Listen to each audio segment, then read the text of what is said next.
Hello everyone, and welcome back to Mr. Sleepy Crime. I know many of you enjoy listening to these stories as you fall asleep. So before you drift off, I'd love for you to leave a comment letting me know where in the world you're tuning in from. And if you're enjoying the story, don't forget to like and subscribe, it really helps the channel grow. Before we begin, I want to acknowledge that this story involves real people and real tragedies. We tell these stories not for entertainment, but to remember the victims and perhaps help others recognize the warning signs that could prevent similar tragedies. For the best experience, feel free to lower the volume a little, just enough to let the story gently carry you off to sleep. Alright, please get comfortable, dim the lights, and let's dive into tonight's first story. Tonight, we journey to the quiet town of Newtown, Connecticut, in the winter of 1986, where a case would unfold that would forever change how murder investigations are conducted. This is the story of Hella Crafts, a remarkable woman whose life was cut short by the very person who had promised to love and protect her. The snow was falling heavily on the evening of November 18, 1986, blanketing the suburban streets of Newtown in pristine white. It was the kind of winter storm that transforms the landscape into something peaceful, almost magical. But within the walls of a comfortable home on Newfield Lane, something far from peaceful was about to occur. Hella Lork Nielsen Crafts had just returned from what would be her final flight as a Pan Am stewardess. At 39 years old, she was a woman who had lived life on her own terms. Born in Denmark on July 7, 1947, Hella possessed the kind of independent spirit that had carried her across oceans and continents in pursuit of adventure and purpose. Her journey to America began like so many others, with hope and dreams of a better life. She had met Richard Crafts, an Eastern Airlines pilot, and their courtship seemed like something from a fairy tale. He was tall, handsome, and possessed the kind of confident demeanor that comes with being responsible for the lives of hundreds of passengers thousands of feet above the earth. They married in 1975, settling into what appeared to be an idyllic life in Connecticut's rolling hills. Over the next decade, Hella and Richard built what looked like the perfect American family. They had 3 children together, and Hella balanced her demanding career as a flight attendant with the responsibilities of motherhood. She was known to her colleagues as warm, professional, and utterly reliable. Her Danish accent never fully faded, lending an exotic charm to her personality that passengers and crew members alike found endearing. But beneath the surface of this seemingly perfect marriage, cracks had been forming for years. Richard Crafts was not the devoted husband he appeared to be. Those who knew him well described a man who was moody, distant with his children, and possessed of an almost compulsive need to control every aspect of his environment. He was the type of man who measured his success not just in dollars earned, but in his ability to maintain the facade of perfection that he had so carefully constructed. The facade began to crumble in the months leading up to that snowy November evening. Hella had begun to suspect that her husband was being unfaithful. It wasn't any single incident that aroused her suspicions, but rather an accumulation of small inconsistencies, unexplained absences, and the gradual erosion of intimacy that had once defined their relationship. Richard's infidelities were not casual affairs, but rather a pattern of behavior that had persisted throughout their marriage. He had been involved with multiple women over the years, conducting his affairs with the same methodical precision he brought to his work as a pilot. But like many serial philanderers, Richard had grown careless, and Hella's trained eye for detail, honed by years of ensuring passenger safety at 30,000 feet, began to notice the inconsistencies in his stories. The confrontation, when it finally came, was not the explosive argument one might expect. Hella was not given to hysterics or dramatic displays of emotion. Instead, she approached the situation with the same calm professionalism she brought to her work.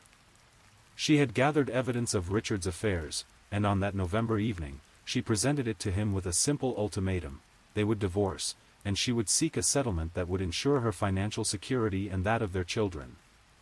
For Richard, this represented not just the end of his marriage, but a fundamental threat to everything he had worked to build.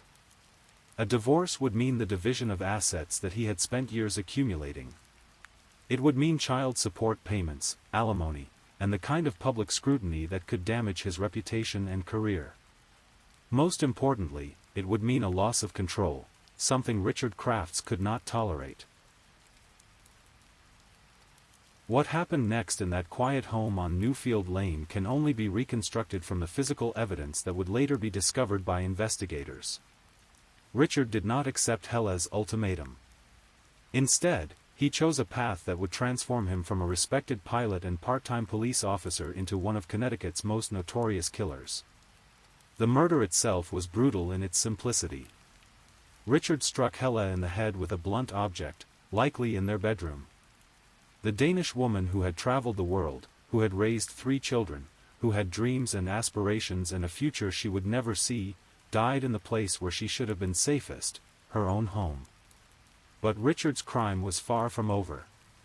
In fact, the murder was just the beginning of a plan so methodical and cold-blooded that it would later be studied by law enforcement agencies around the world. Richard had prepared for this moment, perhaps for longer than anyone would ever know. He had a chest freezer, and that's where Hella's body was placed while he set the next phase of his plan in motion. The snowstorm that raged outside that night would prove to be both a blessing and a curse for Richard's scheme.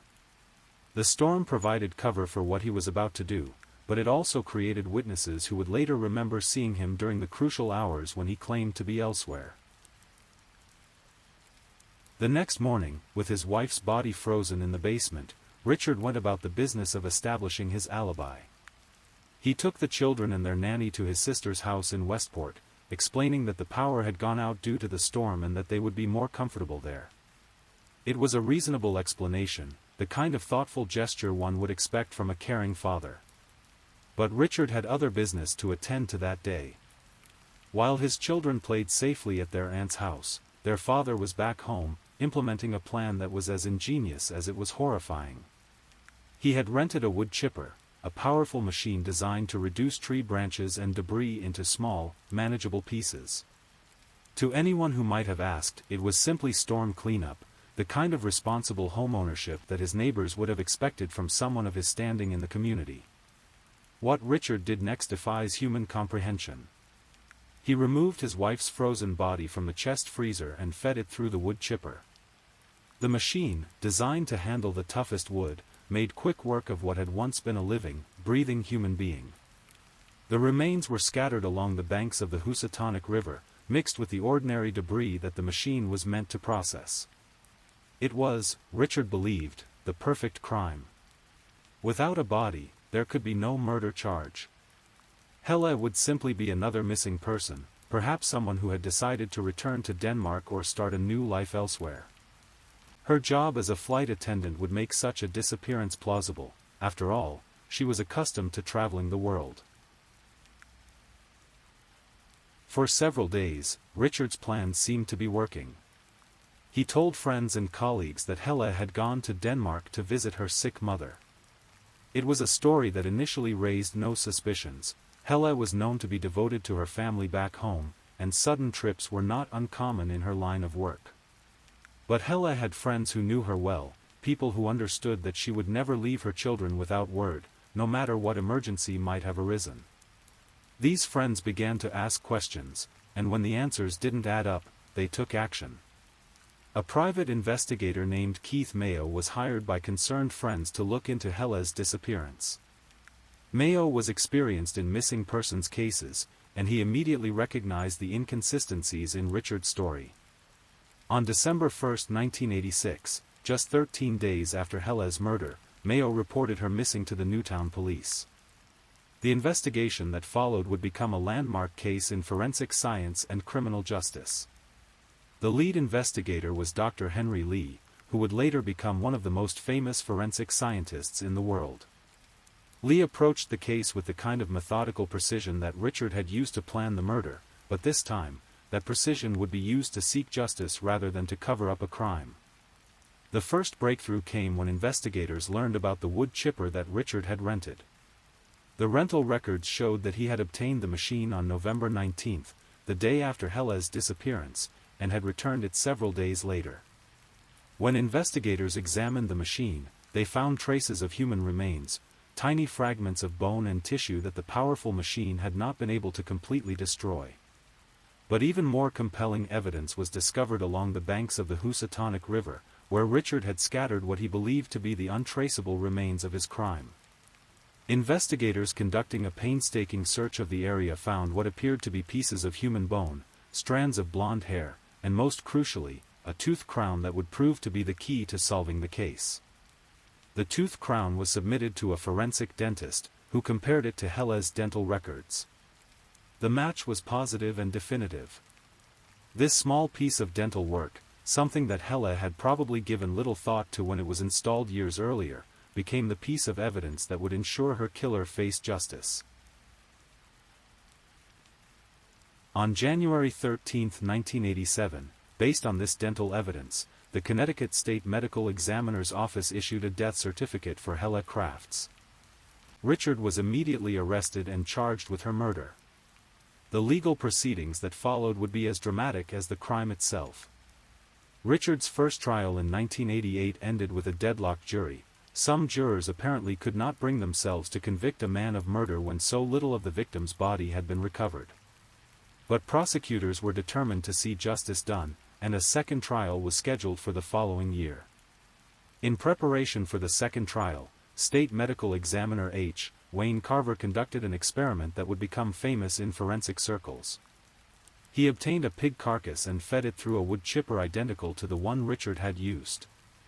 The experiment demonstrated exactly how a human body would be affected by such a machine, providing the jury with a clear understanding of what had happened to Hela Crafts. The second trial was a different story entirely. The prosecution had refined their case, presenting a methodical reconstruction of Richard's crime that left little room for doubt.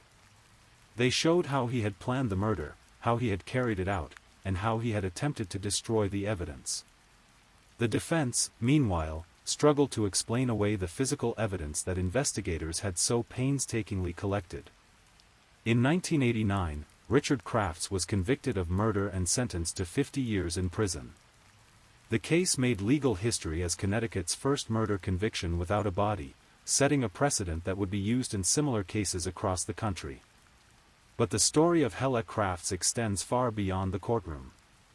Her case revolutionized forensic investigation techniques and demonstrated that even the most carefully planned crimes leave traces that can be discovered by determined investigators armed with modern scientific methods. The investigation also highlighted the importance of friends and family members who refuse to accept easy explanations when someone they love disappears. Without the persistence of Hela's friends, who knew that she would never abandon her children, Richard's crime might never have been discovered.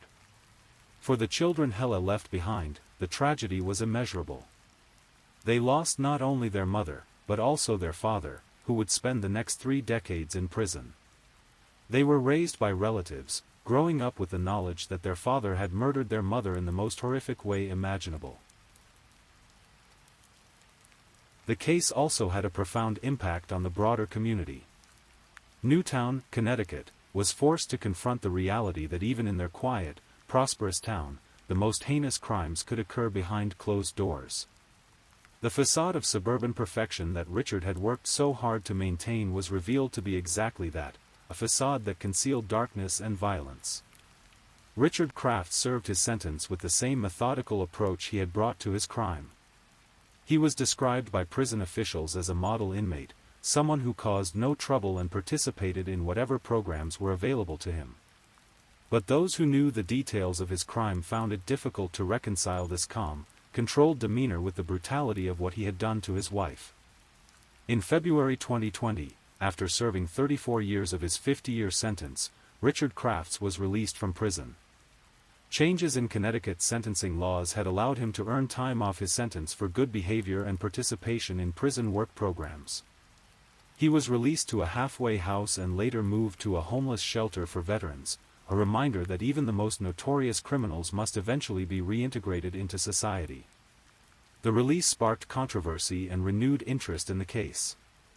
Many people, particularly those who had known Hela or had followed the case over the years, felt that Richard's sentence had been too lenient for such a calculated and brutal crime.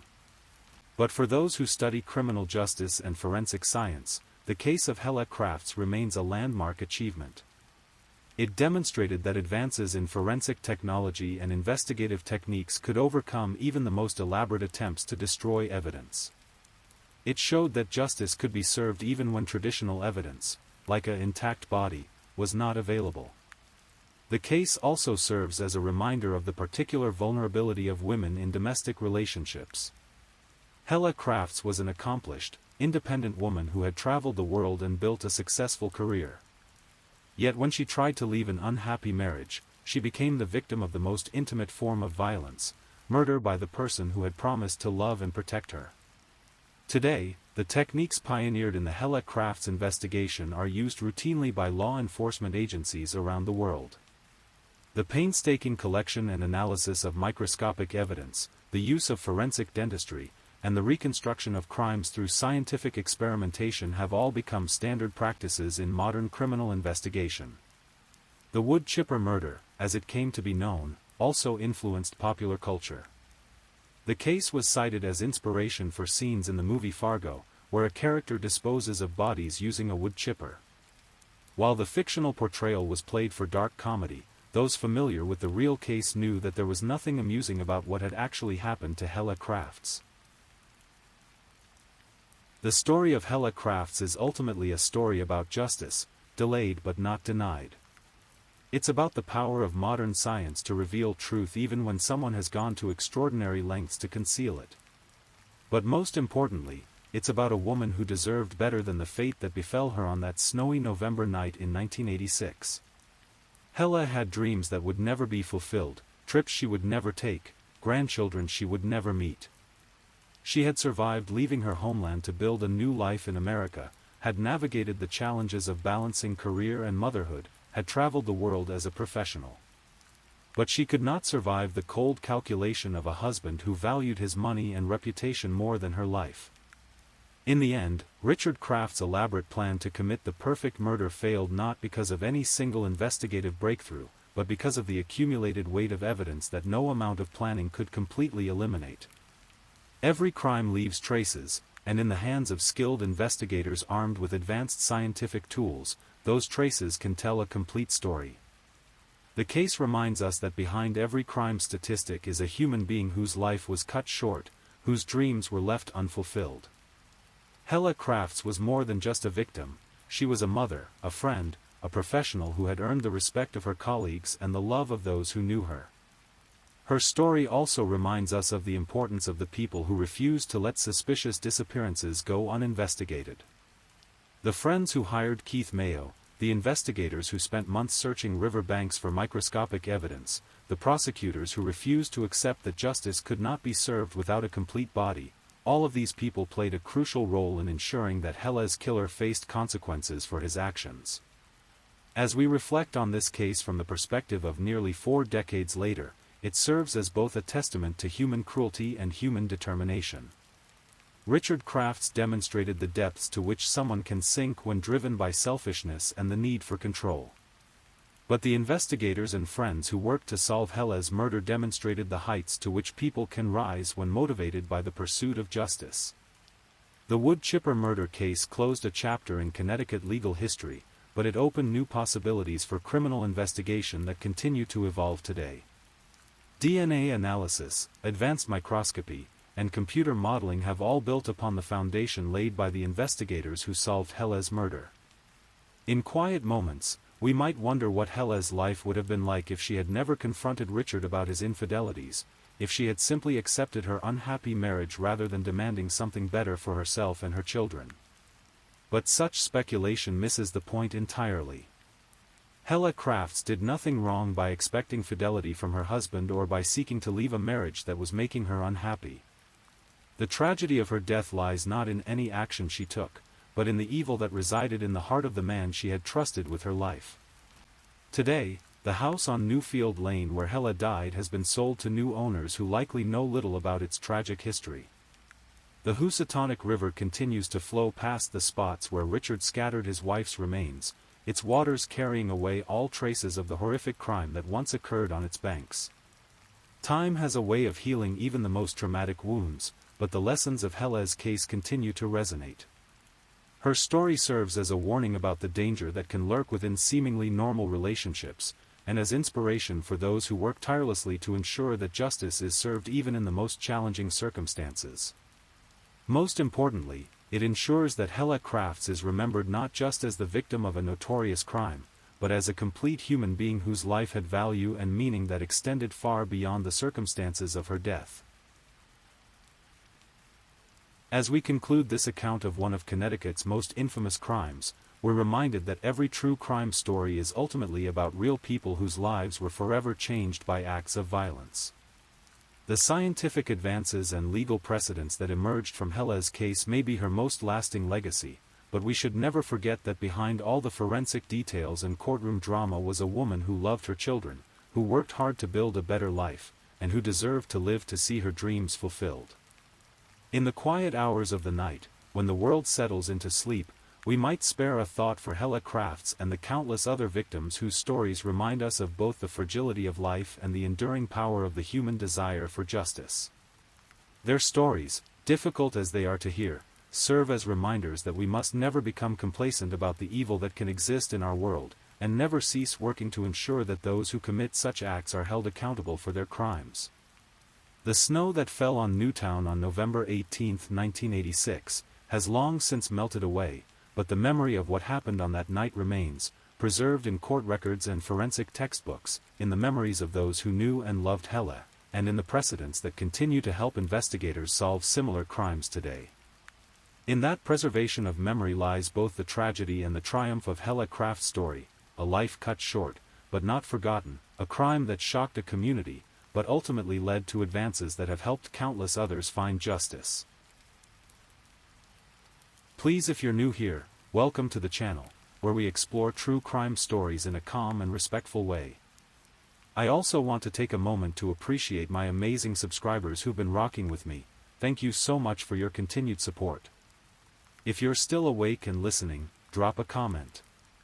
Let me know where you're tuning in from and the current time in your corner of the world, or just say something to let me know you're still here.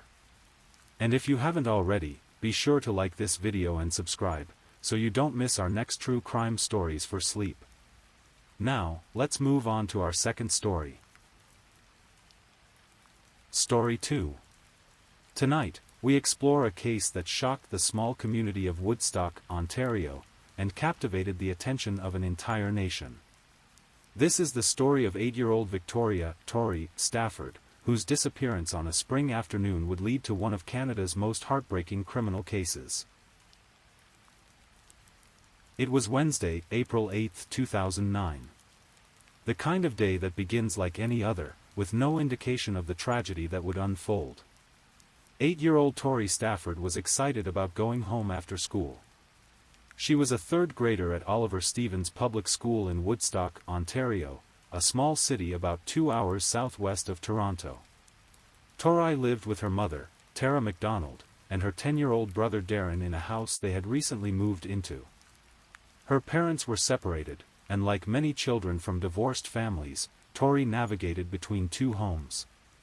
The night before her disappearance, she had spent time decorating her bedroom in her mother's new house, hanging up posters and arranging her belongings just the way she liked them. Tori was described by those who knew her as a bright, cheerful child with an infectious smile. She had long, dark hair and was small for her age, standing just under 4 feet tall. On that April morning, she wore a Hannah Montana t-shirt, a purple cardigan, and blue jeans, an outfit that would later become crucial evidence in the investigation that followed. The school day at Oliver Stevens proceeded normally.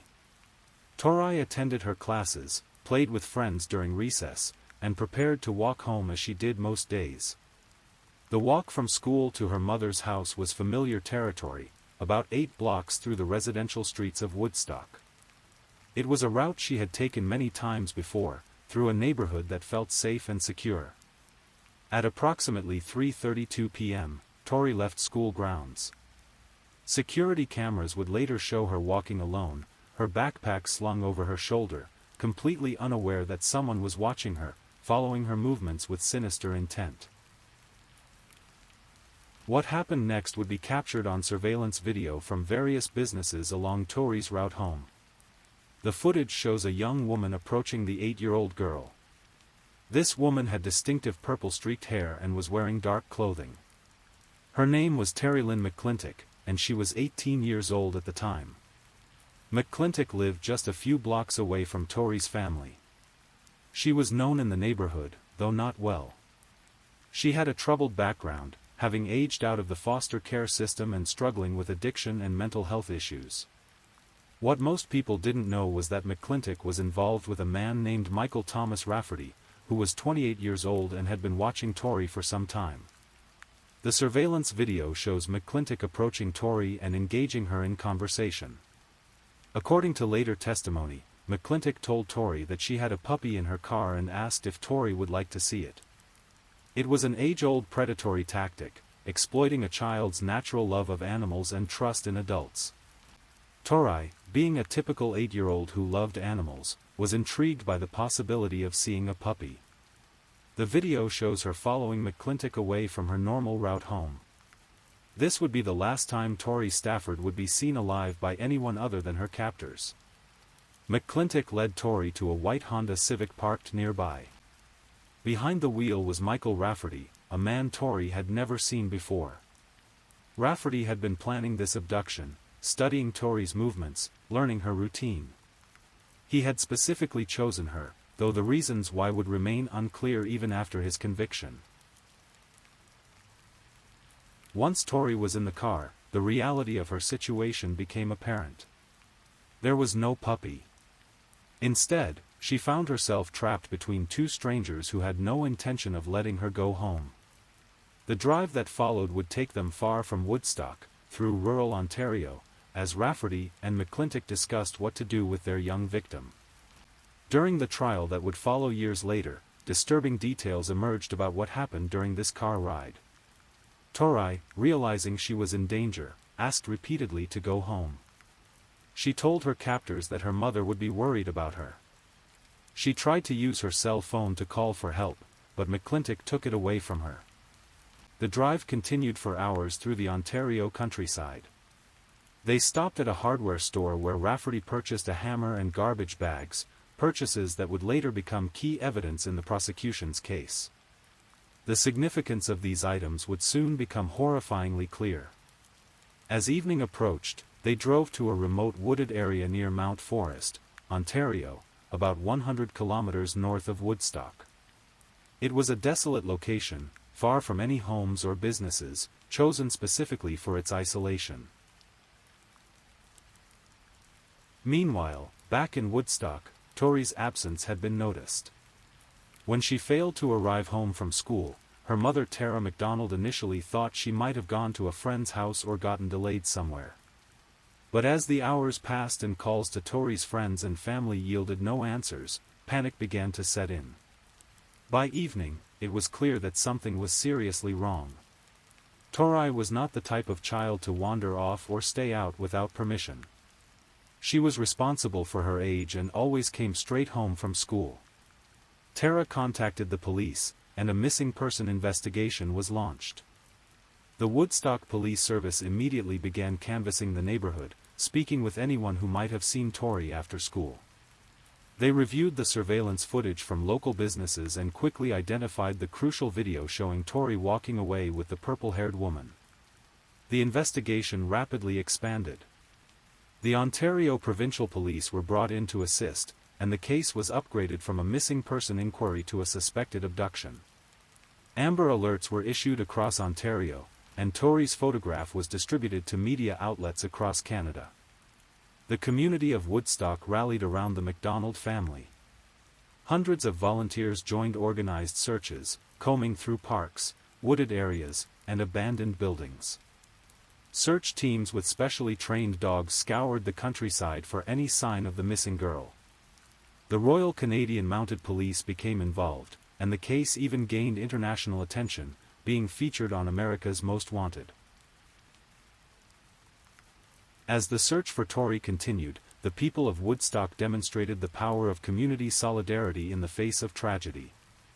Yellow ribbons appeared throughout the city, tied to trees, mailboxes, and car antennas as symbols of hope for Tori's safe return. Candlelight vigils were held in the town square, where hundreds of people gathered to pray and show support for the MacDonald family. Local businesses donated food and supplies to the volunteer searchers. Hotels provided free accommodation for out-of-town volunteers who came to help. The media attention brought search experts from across Canada, all determined to find Tori and bring her home safely. Tara MacDonald made emotional appeals to the public, begging for information about her daughter's whereabouts. She appeared on television news programs, her pain visible to everyone watching, desperately pleading for Tori's safe return. The image of a mother's anguish touched hearts across the nation, and the case became one of the most closely followed missing person cases in Canadian history. As days turned into weeks, the police investigation intensified.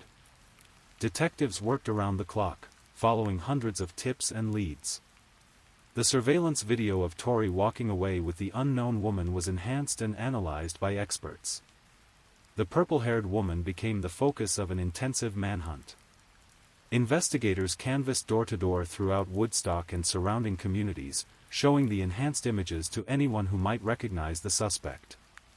They checked with local hair salons to see if anyone remembered doing purple highlights recently. Every possible lead was pursued with methodical determination. The breakthrough came when someone recognized Terry Lynn McClintock from the surveillance images. Local residents identified her as a young woman who lived in the neighborhood and was known to have purple streaks in her hair. Police quickly located McClintock and brought her in for questioning. Initially, McClintock denied any knowledge of Tori's disappearance. She claimed she had never seen the girl and knew nothing about what had happened to her. But as the interrogation continued, inconsistencies in her story began to emerge. The evidence from the surveillance video was overwhelming. It clearly showed her with Tori on the day of the disappearance. On May 19, 2009, more than a month after Tori's disappearance, Terry Lynn McClintock finally broke down and confessed to police. The confession was devastating in its details and confirmed the worst fears of everyone who had been hoping for Tori's safe return. McClintock admitted that she had lured Tori away from her route home with a story about a puppy. She revealed that she had been acting on behalf of Michael Rafferty, her boyfriend, who had been planning the abduction. She described the drive through rural Ontario and led police to the remote location where Tori had been killed. The confession was almost too horrific to believe. McClintock described how they had driven Tori to an isolated wooded area, where Rafferty had sexually assaulted the 8-year-old girl. She claimed that after the assault, overcome with rage and drug-induced paranoia, she had killed Tori by striking her multiple times in the head with the hammer Rafferty had purchased earlier that day. The details of McClintock's confession were kept from the public at the time, but law enforcement officials were shaken by the brutality described. This was not a crime of opportunity or passion, it had been planned and carried out with cold calculation. Based on McClintock's confession, police were led to a remote field near Mount Forest, Ontario. It was a desolate area, surrounded by farmland and forest, miles from the nearest house. On July 19, 2009, more than 3 months after she disappeared, Tori Stafford's remains were found. The discovery brought the desperate search to a tragic end. The little girl who had left school that April afternoon with plans to go home and play in her newly decorated bedroom would never return. Her partially clothed remains were found in the location McClintock had described, confirming the horrific details of her confession. The recovery of Tori's body was handled with utmost care and respect. A forensic team processed the scene meticulously, gathering evidence that would later be crucial in the prosecution of both McClintock and Rafferty. The cause of death was determined to be multiple blunt force trauma to the head, consistent with McClintock's description of the murder weapon. News of the discovery spread quickly through Woodstock and across Canada. The yellow ribbons that had symbolized hope were now symbols of mourning. The community that had rallied together in search of a missing child now came together to grieve the loss of an innocent life. With McClintock's confession and the recovery of Tori's body, police moved quickly to arrest both suspects. Terry Lynn McClintock was charged with first-degree murder, kidnapping, and accessory after the fact. Michael Rafferty was charged with first-degree murder, sexual assault causing bodily harm, and kidnapping. The charges sent shockwaves through the community. First-degree murder charges indicated that the prosecution believed the crime had been planned and deliberate. The sexual assault charges against Rafferty painted an even more disturbing picture of Torey's final hours. Both suspects were held without bail pending trial. The legal proceedings would be complex and lengthy, as the Crown prepared to present evidence of one of the most heinous crimes in Canadian history. The case would eventually involve hundreds of pieces of evidence, thousands of photographs, and testimony from dozens of witnesses. In April 2010, nearly a year after Torey's murder, Terry Lynn McClintock surprised many by pleading guilty to first-degree murder. The plea meant she accepted full responsibility for her role in Torey's death and would face an automatic sentence of life in prison with no possibility of parole for 25 years. The guilty plea spared the MacDonald family the trauma of a lengthy trial involving McClintock, but it also meant that many details of the crime would remain sealed in court documents. McClintock's decision to plead guilty was seen by some as an attempt to show remorse, while others viewed it as a strategic move to avoid the death penalty discussions that might have occurred in a full trial.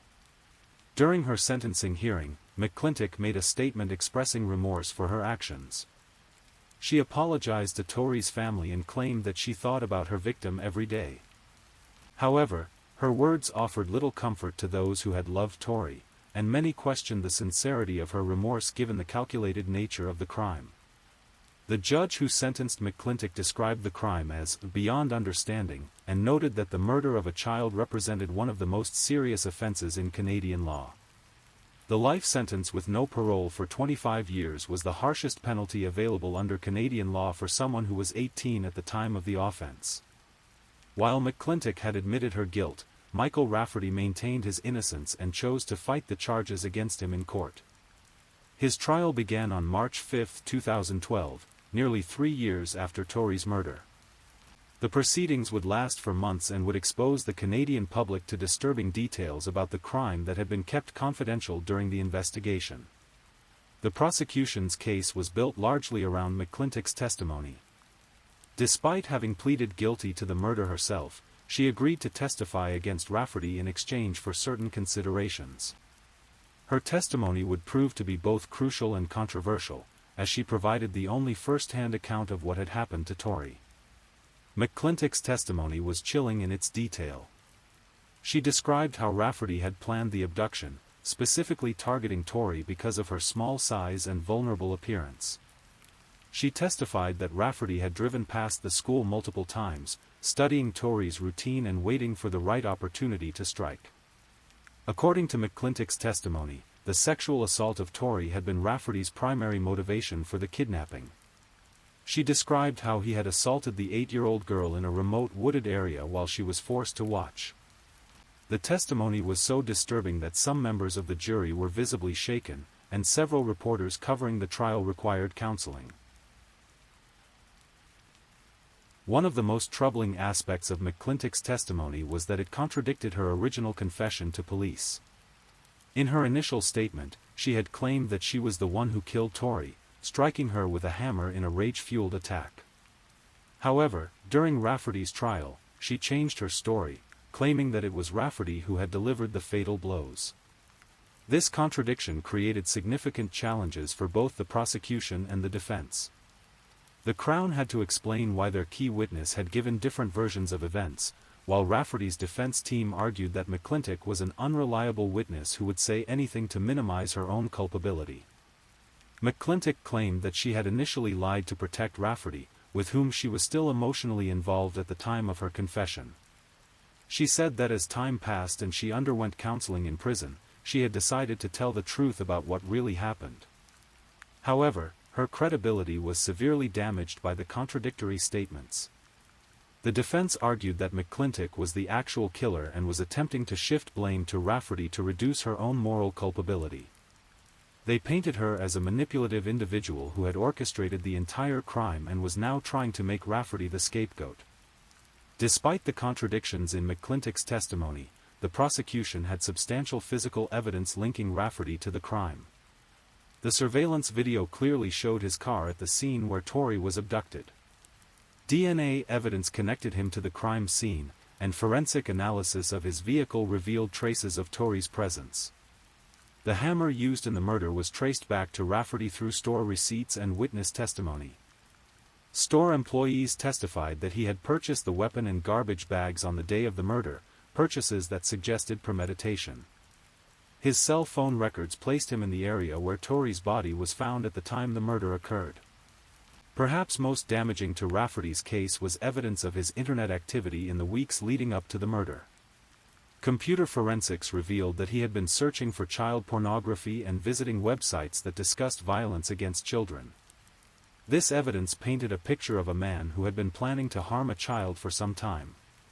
The prosecution also presented evidence of Rafferty's behavior after the murder.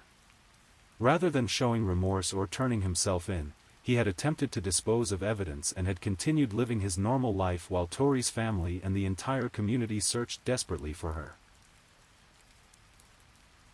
On May 11, 2012, after deliberating for several days, the jury reached its verdict.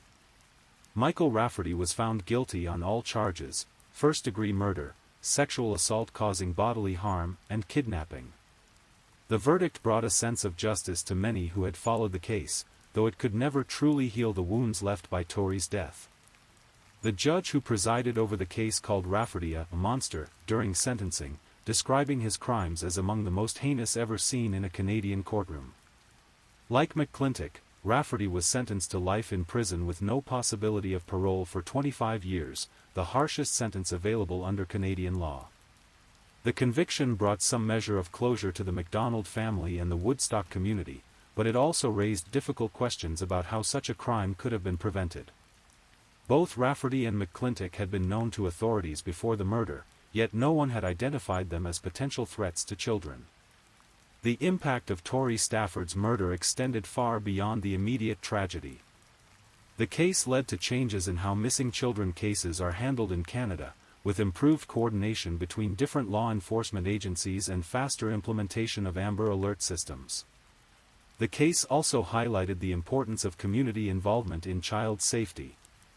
The massive volunteer effort that followed Tori's disappearance demonstrated how a community could come together in times of crisis, even though in this case, it was ultimately too late to save her life.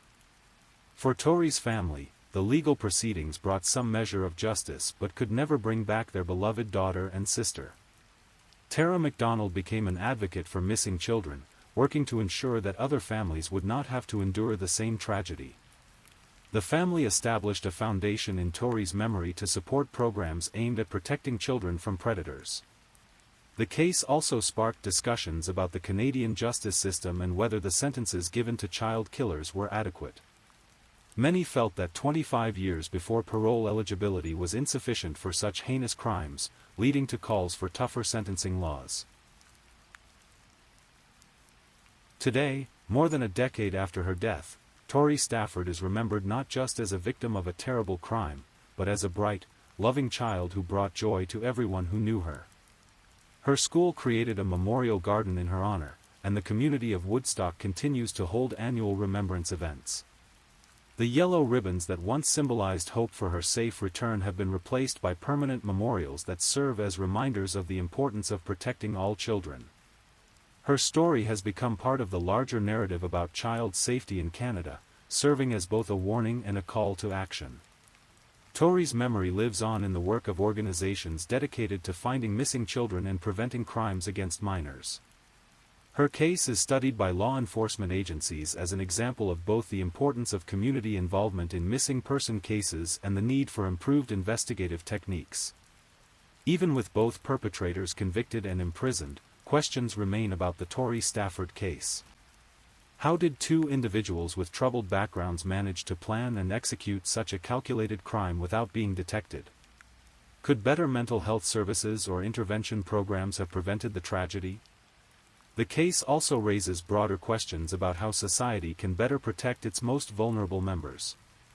Despite numerous safety programs and awareness campaigns, children continue to be victimized by predators who use increasingly sophisticated methods to gain their trust.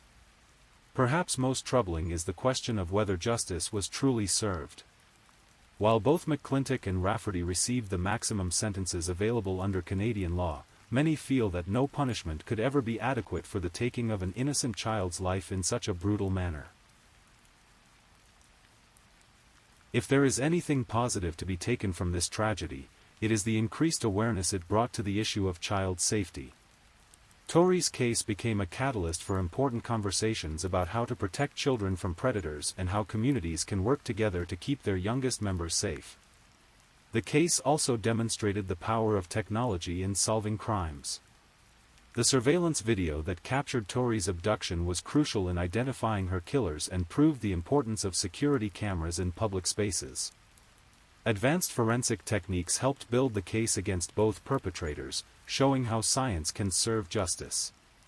Educational programs developed in response to Tori's case have taught countless children about the dangers of talking to strangers and the importance of staying safe while walking to and from school. While no program can guarantee complete safety, these efforts have undoubtedly prevented other tragedies. The murder of Tori Stafford remains one of Canada's most heartbreaking criminal cases. It is the story of an innocent child whose life was cut short by two individuals who chose evil over compassion, violence over mercy. But it is also the story of a community that came together in the face of tragedy, a family that found the strength to seek justice for their daughter, and a nation that refused to forget a little girl who deserved so much more than the fate she received. As we remember Tori Stafford, we honor not just her memory, but our collective responsibility to protect all children. Her story serves as a reminder that vigilance, community involvement, and love are our best defenses against those who would harm the innocent. Though her voice was silenced too soon, her legacy continues to speak for children everywhere, calling us to create a world where tragedies like this never happen again. In the quiet moments before sleep, we remember Tori as she should be remembered, not as a victim, but as a beloved daughter, sister, and friend whose bright smile and loving spirit touched everyone who knew her. May her memory be a blessing, and may her story continue to inspire efforts to protect all children from harm. Please, I'm just putting it out there, if you're still awake and listening, drop a comment. Let me know where you're tuning in from, the time in your part of the world, or just say something to let me know you're still with me. And of course, if you haven't already, like this video and subscribe so you don't miss the next true crime story for sleep. Now, let's move on to our third story. Story 3. Tonight, we journey back to the summer of 1982, to the pristine wilderness of British Columbia, Canada, where a family vacation became one of the most haunting mysteries in Canadian criminal history. This is the story of the Wells Grey Provincial Park murders, a case that would grip a nation and expose the dark reality that evil can lurk even in the most beautiful places on earth. The morning of August 2, 1982, dawned bright and clear in Kelowna, British Columbia. The air was crisp with that particular quality that promises a perfect summer day, the kind where families pack their cars and head into the wilderness seeking adventure and connection with nature. Bob Johnson stood in his driveway, methodically loading camping gear into the family's red Ford Granada. At 44, Bob was a successful insurance adjuster with Sun Life Assurance Company, a man who approached life with the same methodical precision that had made him successful in his career. His colleagues would later describe him as reliable, thoughtful, and deeply devoted to his family. As he secured the last of the camping supplies, he couldn't have imagined that this would be the final morning he would spend at his beloved home. Inside the house, his wife Jackie was bustling about, making final preparations. At 41, Jackie was the heart of the Johnson household, warm, nurturing, and eternally optimistic. She worked as a secretary, but her true passion lay in creating memorable experiences for her family. This camping trip had been her idea, a chance for 3 generations to spend quality time together in the magnificent wilderness of Wells Grey Provincial Park. Their daughters, 13-year-old Janet and 11-year-old Karen, were practically vibrating with excitement. Janet, the older of the two, had inherited her father's methodical nature but possessed her mother's warm heart. She was just beginning to discover her own identity, caught in that delicate space between childhood and adolescence. Karen, at 11, was still very much a child, full of wonder at the world around her and boundlessly enthusiastic about the adventure ahead. The camping trip was to be a special occasion, made even more meaningful by the presence of Jackie's parents, George and Edith Bentley. George, at 66, was a retired hardware store owner who had spent his life working with his hands and understanding the value of honest labor. His weathered face bore the lines of a man who had lived through the Great Depression and World War II, yet his eyes still held the sparkle of someone who found joy in simple pleasures. Edith, at 59, was the family's gentle matriarch, a woman whose entire life had been devoted to caring for others. Her grandchildren adored her, and she them. The Bentleys had their own vehicle for the trip, a blue Chevy pickup truck pulling a distinctive silver camper trailer. This setup would allow the family flexibility during their 2-week adventure, giving them options for where and how to camp while exploring the vast wilderness of Wells Gray Provincial Park. As the two vehicles pulled away from Kelowna that morning, windows down and spirits high, none of the 6 family members could have anticipated the horror that awaited them in what should have been a pristine sanctuary of natural beauty. Wells Gray Provincial Park, located approximately 120 kilometers north of Kamloops, British Columbia, was established in 1939 and encompassed over 540,000 hectares of pristine wilderness. The park was renowned for its stunning waterfalls, ancient forests, and abundant wildlife. It was the kind of place that drew families like the Johnsons and Bentleys, people seeking to disconnect from the complexities of modern life and reconnect with nature and each other. The park's crown jewel was Helmkin Falls, a spectacular 141-meter waterfall that thundered into the Muddle River below. There were countless hiking trails, pristine lakes for fishing and swimming, and designated camping areas where families could set up their tents and campers in relative safety and comfort. The very remoteness that made the park so appealing, its distance from urban centers and the vast stretches of wilderness between camping areas, would later become a crucial factor in the tragedy that was about to unfold. For the Johnson and Bentley families, Wells Gray represented everything they loved about the Canadian wilderness. It was a place where children could run freely, where grandparents could share stories around campfires, and where the stresses of daily life seemed to melt away under the vast canopy of stars that illuminated the northern sky. But in that same wilderness, in a small cabin not far from where the family would make their camp, lived a young man whose presence would transform their dream vacation into an unimaginable nightmare. David William Shearing was 24 years old in the summer of 1982, a drifter who had made the wilderness around Wells Gray Provincial Park his temporary home. Born into a troubled family in Saskatchewan, Shearing had experienced a childhood marked by instability and neglect. His father had abandoned the family when David was young, leaving his mother to struggle with raising multiple children in poverty. The absence of positive male role models and the chaos of his early years had left deep scars on young David's psyche. By his teenage years, Shearing had already begun displaying troubling behaviors. He was prone to petty theft, had difficulty maintaining steady employment, and seemed to exist on the fringes of society. What his acquaintances didn't realize was that David harbored dark fantasies that were growing stronger with each passing year. He was drawn to the isolation of the wilderness not for its beauty or tranquility, but because it offered him opportunities to indulge his increasingly disturbing thoughts without the scrutiny of civilization. In the months leading up to August 1982, Shearing had been living in a small cabin in the Clearwater area, not far from Wells Gray Provincial Park. He had a job at a local ranch, but his attendance was sporadic and his work ethic poor. What he lacked in professional dedication, however, he made up for in his intimate knowledge of the wilderness areas around the park. He knew every trail, every hidden valley, every remote location where someone could disappear without a trace. Locals who encountered Shearing during this period would later describe him as odd and unsettling, though none suspected the true depths of his depravity. He had a way of watching people that made them uncomfortable, and he seemed particularly interested in families camping in the area. Unbeknownst to anyone, David Shearing had been stalking campers for some time, observing their routines, learning their habits, and feeding the dark fantasies that consumed his thoughts. On that fateful day in August 1982, when the Johnson and Bentley families arrived at Wells Gray Provincial Park, David Shearing was watching. And this time, observation would not be enough to satisfy his twisted desires.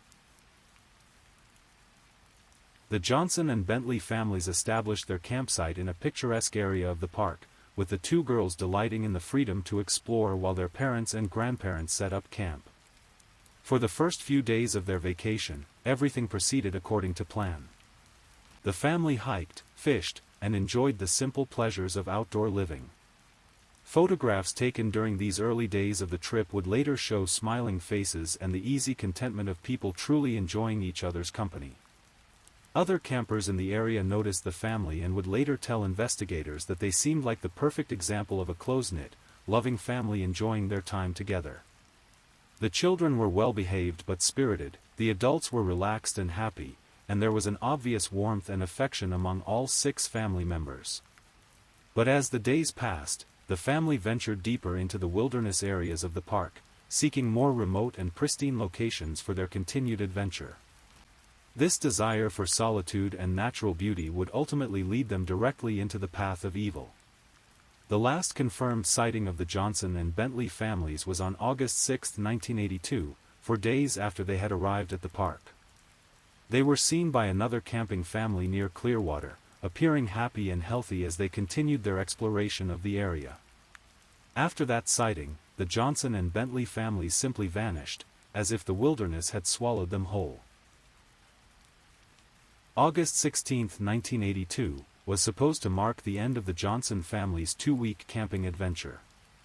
Bob Johnson was scheduled to return to work at Sun Life Assurance Company the following day, and his colleagues were expecting him to walk through the office doors Monday morning with stories of hiking trails, campfires, and quality time spent with his family. But Monday came and went, and Bob Johnson didn't report to work. At first, his colleagues weren't overly concerned. Perhaps the family had decided to extend their vacation by a day or two, or maybe they had encountered car trouble on the long drive back from Wells Gray Provincial Park. These things happened, especially when traveling in remote wilderness areas where cell phone coverage was non-existent and help could be hours away. By Tuesday, however, concern was beginning to mount. Bob Johnson was not the type of man to simply not show up for work without calling. He was responsible, reliable, and deeply committed to his professional obligations. When Wednesday passed with still no word from the family, Bob's supervisor knew something was seriously wrong. The alarm was officially raised on August 19, when Sun Life Assurance Company contacted the Royal Canadian Mounted Police to report that Bob Johnson and his family had failed to return from their camping trip. What began as a missing persons investigation would soon become one of the most complex and challenging murder cases in British Columbia's history. The RCMP immediately launched a massive search and rescue operation. Search teams were dispatched to Wells Gray Provincial Park and the surrounding wilderness areas, using helicopters, tracking dogs, and experienced wilderness guides to scour thousands of acres of rugged terrain. The search was complicated by the vast size of the park and the numerous remote areas where a family might have camped. Initially, investigators hoped they were dealing with a situation where the family had simply become lost or stranded. Perhaps their vehicle had broken down in a remote area, or someone had been injured and the family was waiting for help. These scenarios, while concerning, offered hope that the 6 family members might still be found alive. As days turned into weeks, however, that hope began to fade. The search teams found no trace of the family, their vehicles, or their camping equipment. It was as if the Johnson and Bentley families had simply evaporated into the wilderness. The RCMP expanded their search area and began to consider more sinister possibilities. The missing persons investigation took on new urgency when investigators learned more about the family's planned itinerary. The Johnsons and Bentleys had been experienced campers who were well prepared for their wilderness adventure. They had adequate supplies, reliable vehicles, and the knowledge to handle themselves in outdoor situations. The idea that such a well-prepared family could simply vanish without a trace was deeply troubling to investigators. On August 21, 1982, 15 days after the family was last seen, the search took a horrific turn. A search team discovered the burned-out remains of Bob Johnson's red Ford Granada on a remote logging road approximately 25 kilometers from where the family was last spotted. The vehicle had been completely destroyed by fire, reduced to little more than a charred metal skeleton. The discovery of the burned car immediately transformed the investigation from a missing persons case into a suspected homicide. The location where the car was found was extremely remote, accessible only by four-wheel-drive vehicles and known primarily to locals who were intimately familiar with the area's network of logging roads. This suggested that whoever had destroyed the vehicle possessed detailed knowledge of the local terrain. Forensic examination of the burned car revealed that the fire had been deliberately set. Accelerant had been used to ensure the vehicle was completely destroyed, eliminating any potential evidence that might have been inside. The calculated nature of the car's destruction strongly suggested that the family had not simply met with an accident, but had fallen victim to foul play. Even more disturbing was what searchers didn't find at the scene.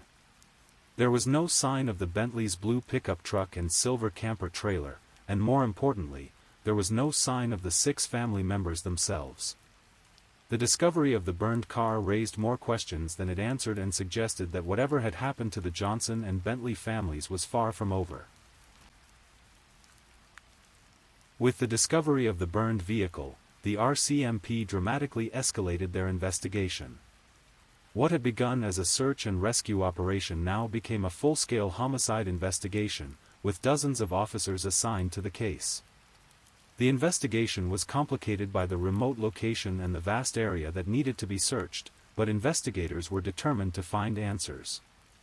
The RCMP began interviewing everyone who had been in the Wells Gray Provincial Park area during the first 2 weeks of August 1982. They spoke with campers, park employees, local residents, and anyone else who might have seen the family or noticed anything suspicious. The interviews yielded several leads, but nothing that immediately pointed to what had happened to the 6 missing family members. Investigators also began looking into the background of anyone in the area who might have had reason to harm the family. They examined the possibility that the murders were connected to Bob Johnson's work as an insurance adjuster, wondering if he might have made enemies through his professional activities. They also considered whether the family might have been the victims of a random crime or had simply been in the wrong place at the wrong time. As weeks turned into months, the investigation consumed enormous resources. The RCMP brought in specialists from across Canada, including forensic experts, criminal profilers, and wilderness search specialists. Despite these efforts, the case seemed to grow colder with each passing day. The vastness of the wilderness and the calculated nature of the car's destruction suggested they were dealing with someone who possessed both local knowledge and the cold-blooded planning ability to cover their tracks. In September 1982, the investigation took what initially appeared to be a promising turn when the RCMP received a tip about a man named Robert Raymond Cook. Cook was a known criminal with a history of violence who had recently been released from prison and was believed to be in the British Columbia area during the time the family disappeared. Cook had a lengthy criminal record that included robbery, assault, and other violent crimes. He was exactly the type of suspect investigators might expect to be responsible for such a heinous crime. The tip suggested that Cook had been spotted in the Wells Gray area around the time of the disappearances and might have been responsible for the family's fate. The RCMP devoted enormous resources to tracking down Robert Cook, launching a manhunt that spanned multiple provinces and consumed months of investigative time. They followed leads across Canada, interviewed dozens of people who might have encountered Cook, and pursued every possible connection between the ex-convict and the missing family. Unfortunately, the Cook lead proved to be a red herring. After months of intensive investigation, the RCMP was able to definitively establish that Robert Cook had not been responsible for the disappearance of the Johnson and Bentley families. While Cook was indeed a dangerous criminal, he had not been in the Wells Gray area during the critical time period, and there was no evidence connecting him to the crime. The false lead had cost the investigation precious time and resources.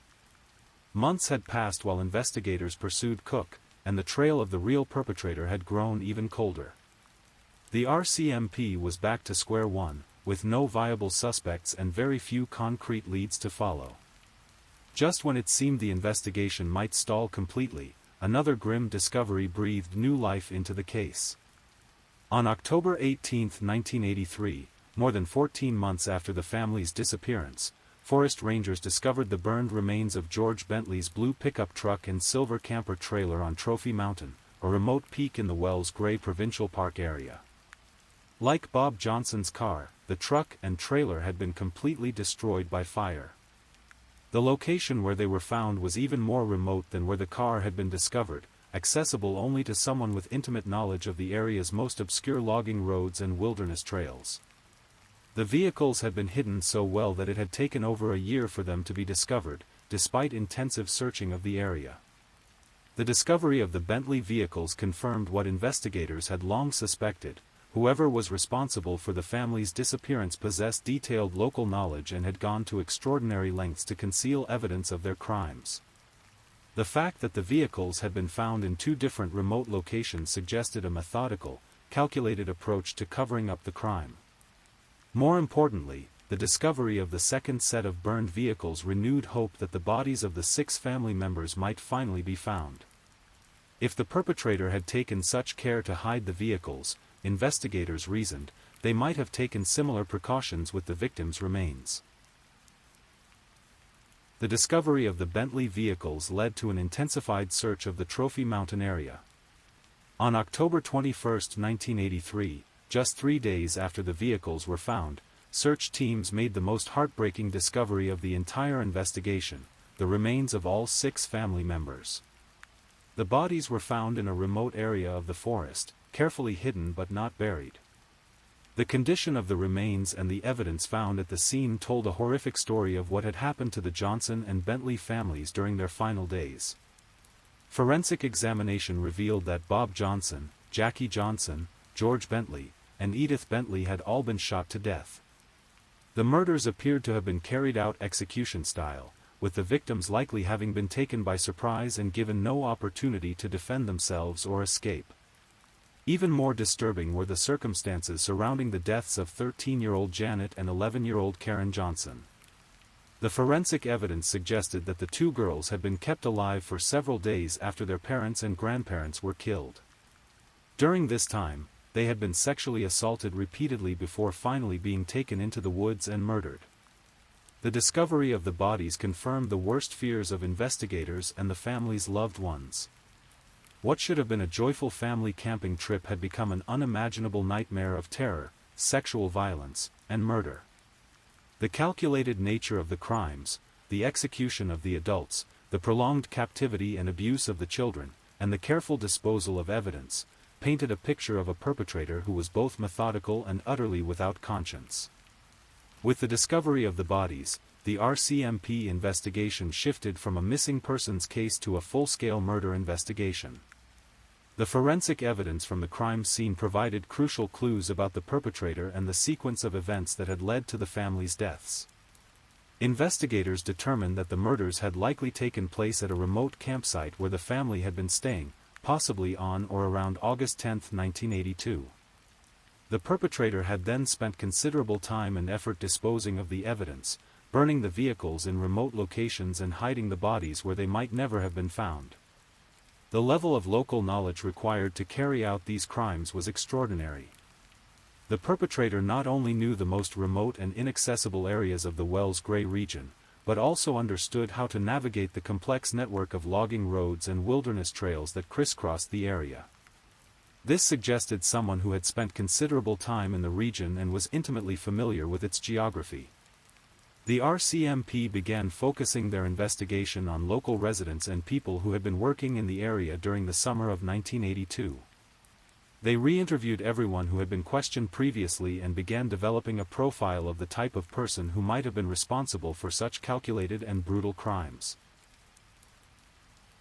As investigators compiled their list of local residents and workers who had been in the Wells Gray area during the summer of 1982, one name that appeared was David William Shearing.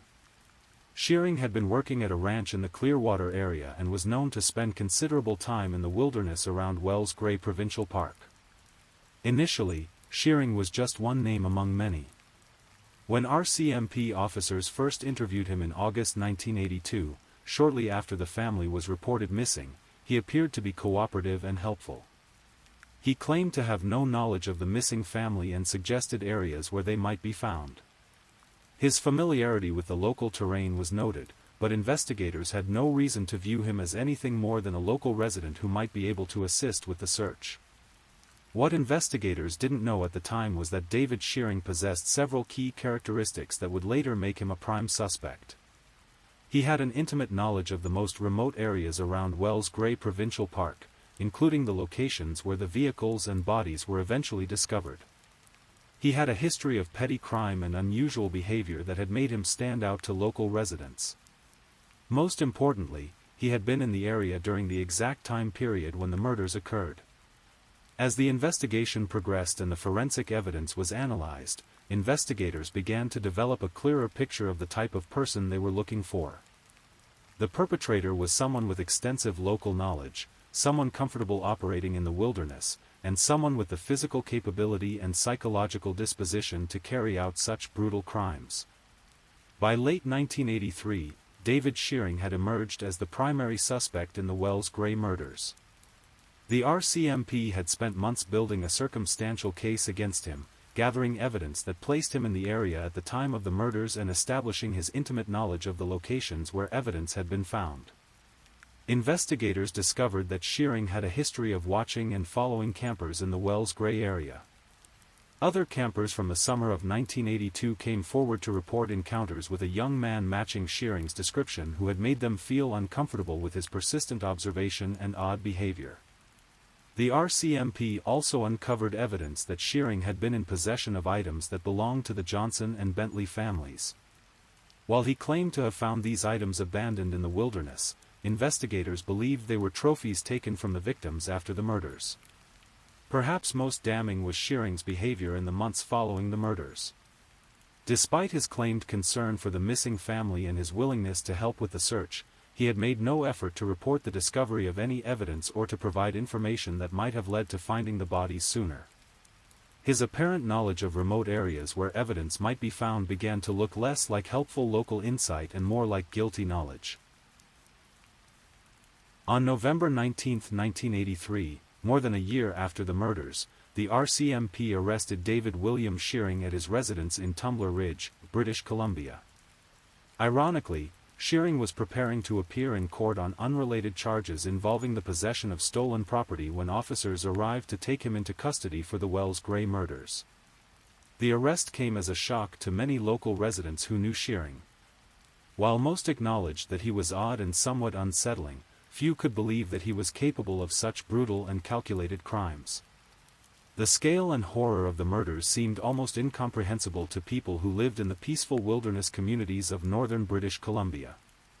For the families and friends of the victims, the arrest brought both relief and renewed anguish. Relief that someone had finally been charged with the murders, but renewed anguish as they were forced to confront the details of what their loved ones had endured during their final days. Initially, David Shearing maintained his innocence and denied any involvement in the murders. He claimed that he had been trying to help find the missing family and suggested that he was being falsely accused because of his knowledge of the local area and his previous minor legal troubles. However, as investigators continued to present evidence against him, Shearing's story began to change. Faced with mounting forensic evidence and witness testimony that placed him at the scene, he finally began to admit his involvement in the crimes.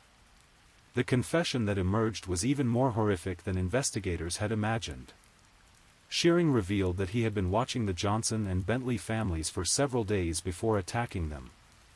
He had observed their routines, learned their habits, and planned his assault carefully. On the night of August 10, 1982, Shearing approached the family's remote campsite armed with a rifle. He first shot and killed Bob Johnson, Jackie Johnson, George Bentley, and Edith Bentley in what he described as a calculated execution. The four adults were given no opportunity to defend themselves or their grandchildren. After murdering the adults, Shearing kept 13-year-old Janet and 11-year-old Karen alive for several days. During this time, he subjected the two girls to repeated sexual assaults while holding them captive in the wilderness. The psychological terror that these children must have experienced during their final days was almost beyond comprehension. Finally, after nearly a week of captivity and abuse, Shearing took each girl separately into the woods and shot them to death. He then spent considerable time and effort disposing of the evidence, burning the family's vehicles in remote locations and hiding the bodies where he believed they would never be found. David Shearing's trial began in early 1984, with intense media coverage and public interest throughout British Columbia and across Canada. The details of the crimes that emerged during the trial shocked even experienced law enforcement officials and legal professionals. The prosecution presented a methodical case that demonstrated not only Shearing's guilt, but also the calculated and predatory nature of his crimes.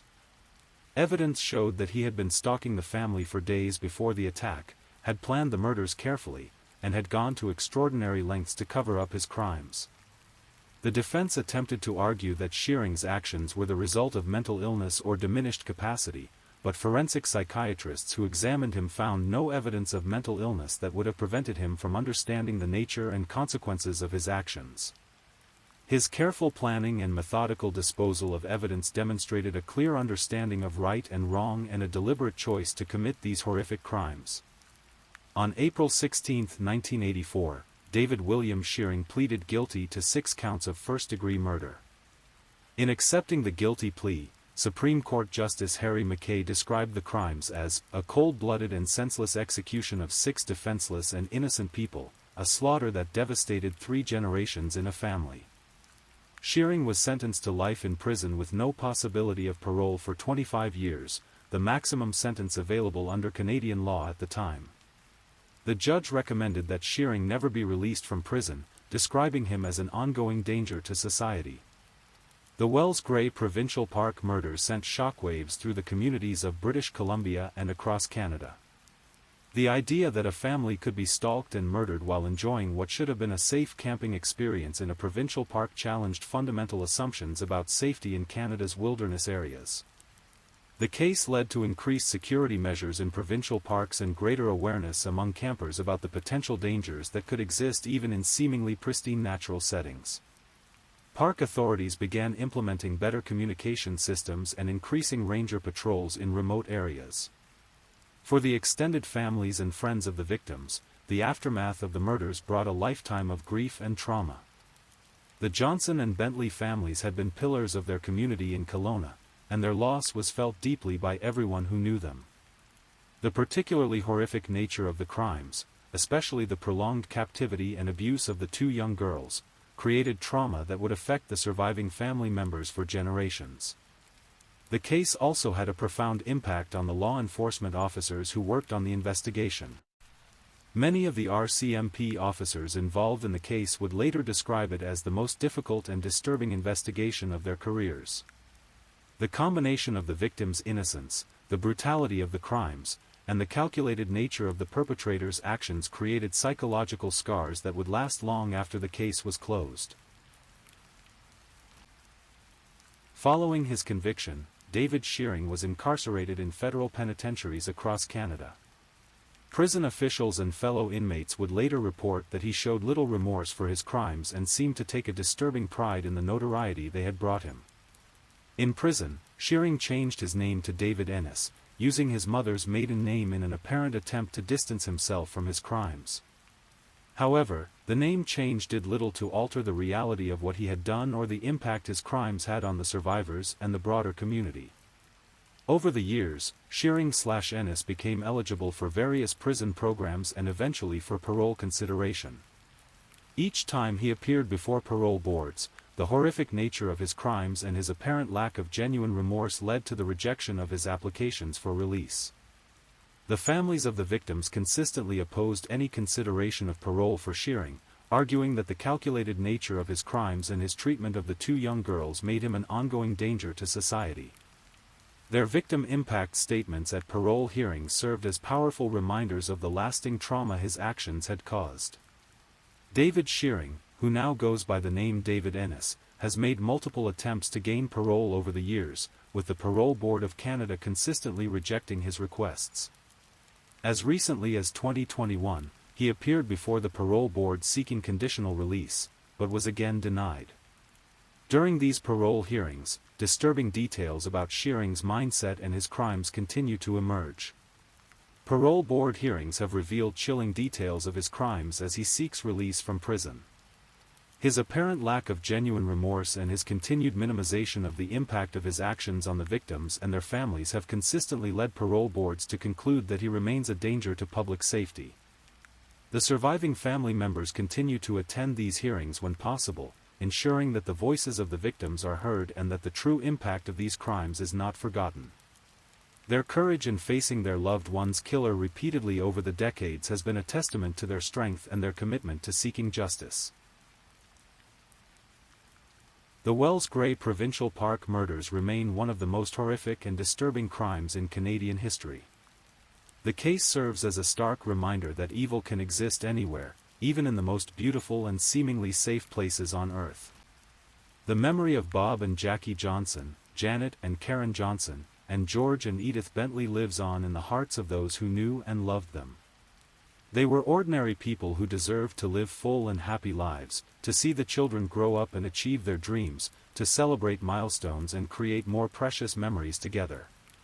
Instead, their lives were cut short by a predator who saw them not as human beings deserving of compassion and respect, but as objects to be exploited and destroyed for his own twisted gratification. The randomness of their selection, they were simply a family seeking to enjoy nature together, makes their fate all the more tragic and senseless. The case also stands as a testament to the dedication and perseverance of the law enforcement officials who worked tirelessly to solve it. Despite the remote location, the destruction of evidence, and the calculated efforts of the perpetrator to cover his tracks, the RCMP never gave up their pursuit of justice for the victims. For those of us who learn about this case decades later, it serves as a reminder of the importance of remaining vigilant and aware, even in settings where we feel most safe and secure. It reminds us to cherish our time with loved ones and to never take for granted the simple pleasures of family togetherness. As we conclude this account of the Wells Gray Provincial Park murders, we remember 6 innocent people whose lives were taken far too soon and in circumstances too horrific to fully comprehend. Bob and Jackie Johnson, their daughters Janet and Karen, and Jackie's parents George and Edith Bentley were simply a family seeking to create happy memories together in the beauty of the Canadian wilderness. Their story reminds us that evil can intrude upon even our most peaceful moments, but it also reminds us of the importance of holding our loved ones close and cherishing every moment we have together. In remembering their story, we honor their memory and ensure that they are not forgotten. The wilderness of Wells Gray Provincial Park continues to attract families seeking adventure and natural beauty. Today, it stands not only as a place of magnificent natural wonder, but also as a memorial to 6 innocent lives lost to senseless violence. May their memory serve as a reminder of both the fragility of life and the enduring power of love and family bonds. Rest in peace, Bob, Jackie, Janet, Karen, George, and Edith. Your story will not be forgotten.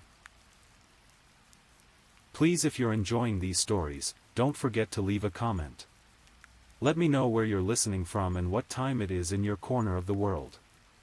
And if you haven't already, be sure to like this video and subscribe, so you don't miss the next true crime story for sleep. Now, let's move on to our 4th story. Story 4. In the quiet suburb of Aurora, Colorado, nestled against the backdrop of the Rocky Mountains, lived what appeared to be the perfect American family. Dr. James Craig, a successful dentist, and his wife Angela had built what many would consider an enviable life together. They had been married for 23 years, raised 6 children, and seemed to embody the dream of suburban prosperity. But beneath this carefully constructed facade lay secrets that would ultimately lead to one of the most chilling murder cases Colorado had seen in years. Angela Craig was 43 years old in the spring of 2023. She was a devoted mother, a woman who had dedicated her life to raising her children and supporting her husband's dental practice. Those who knew her described her as kind-hearted, always putting her family first. She had that gentle strength that many mothers possess, the ability to keep a household running smoothly while maintaining a warm, nurturing presence for everyone around her. James Craig, at 47, had established himself as a respected dentist in the Denver area. His practice was successful, and he appeared to be the kind of man who had everything under control. Well-dressed, articulate, and professional, he moved through his days with the confidence of someone who had achieved the American dream. But like many stories that seemed too perfect on the surface, there were cracks beginning to show in the foundation of the Craig family's life. The trouble began in ways that were almost imperceptible at first. Financial pressures were mounting for the Craig family. Despite James's successful practice, money was becoming tight. The cost of raising 6 children, maintaining their lifestyle, and keeping up with the demands of modern suburban life was taking its toll. But money troubles, while stressful, were not uncommon for many American families. What made the Craig situation different was how James chose to deal with these pressures. In February of 2023, James Craig attended a dental conference in Las Vegas. These professional gatherings were routine for him, opportunities to network, learn about new techniques, and stay current in his field. But this particular conference would mark a turning point in his life and, ultimately, in Angela's. It was there that he met Dr. Karen Kane, a dentist from Texas who was going through her own divorce. What began as professional conversation evolved into something more personal. James and Karen found themselves drawn to each other, sharing stories about their respective lives and challenges. For James, this connection represented something that had been missing from his marriage: excitement, newness, the thrill of being with someone who didn't know all his flaws and failures. The conference lasted several days, and by the time it ended, James Craig had begun an affair that would consume his thoughts and ultimately drive him to unthinkable actions. When James returned to Colorado from Las Vegas, he brought with him more than just new professional knowledge. He carried the secret of his relationship with Karen, and with it, a growing dissatisfaction with his life at home. Angela, busy with the children and the daily routines of family life, had no idea that her husband's attention had been captured by another woman. She continued to trust him completely, as she had for over 2 decades of marriage. The weeks following the Las Vegas conference were filled with secret communications between James and Karen. Text messages, phone calls during quiet moments at the dental office, and plans for future meetings. James found himself living a double life, presenting one face to his family while nurturing this new relationship in secret.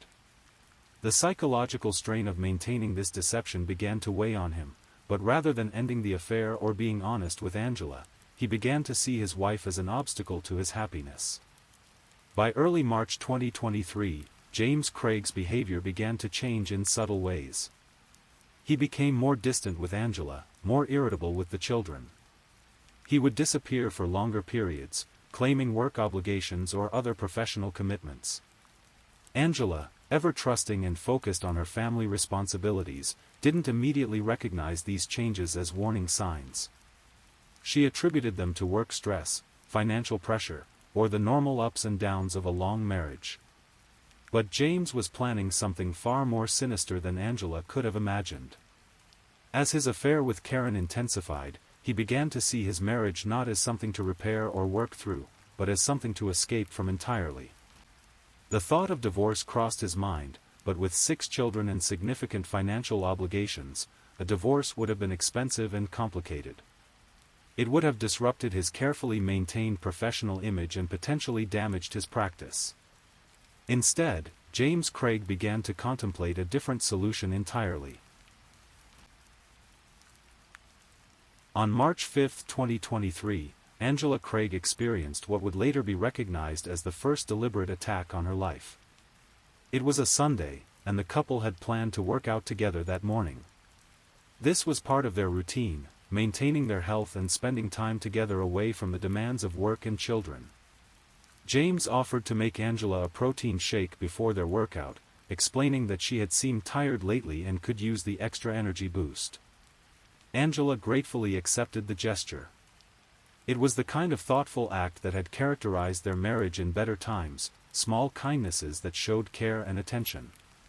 She drank the protein shake without hesitation, trusting her husband completely. After all, why would she have any reason to doubt him? They had been together for 23 years, raised 6 children, and built a life together. The idea that the man she loved and trusted would deliberately harm her was beyond her comprehension. But James had added something to that protein shake beyond the usual ingredients. Unknown to Angela, she had just consumed her first dose of poison. The workout that followed was difficult for Angela. She felt unusually weak and dizzy, struggling to complete exercises that normally posed no challenge for her. She attributed these symptoms to not feeling well, perhaps coming down with something. James, watching his wife struggle, showed what appeared to be genuine concern. He suggested they cut the workout short and head home so she could rest. Over the next few days, Angela's symptoms persisted and gradually worsened. She experienced severe headaches, dizziness, and a general feeling of malaise that she couldn't shake. The symptoms were concerning enough that she decided to seek medical attention. On March 8, Angela made her first trip to the hospital. The emergency room doctors examined Angela thoroughly, running various tests to determine what might be causing her symptoms. Her presentation was puzzling. She appeared to be genuinely ill, but the standard tests didn't reveal an obvious cause. The symptoms could have been attributed to any number of common ailments, a virus, stress, hormonal changes, or countless other possibilities that emergency room physicians see regularly. After several hours of evaluation, the doctors determined that Angela's condition, while concerning, didn't require immediate hospitalization. They provided treatment for her symptoms and sent her home with instructions to return if her condition worsened. Angela felt somewhat reassured by the medical attention and hoped that whatever was affecting her would resolve itself with rest and time. James, meanwhile, maintained the appearance of a concerned husband throughout Angela's hospital visit. He accompanied her to the emergency room, spoke with the doctors about her symptoms, and expressed appropriate worry about his wife's condition. To all outward appearances, he was exactly what one would expect from a devoted spouse, attentive, caring, and genuinely concerned about Angela's health. But privately, James was frustrated that his first attempt hadn't achieved the result he desired. Rather than being deterred by Angela's hospital visit, he began to plan his next move more carefully. He started researching more effective methods online, searching for information about substances that could cause the kind of symptoms Angela was experiencing, but more severe and ultimately fatal. Angela returned home from the hospital hoping that rest would help her recover. She took time off from her usual activities, focusing on getting better so she could return to caring for her family. James continued to appear supportive, bringing her food and drinks, checking on her regularly, and expressing concern about her condition.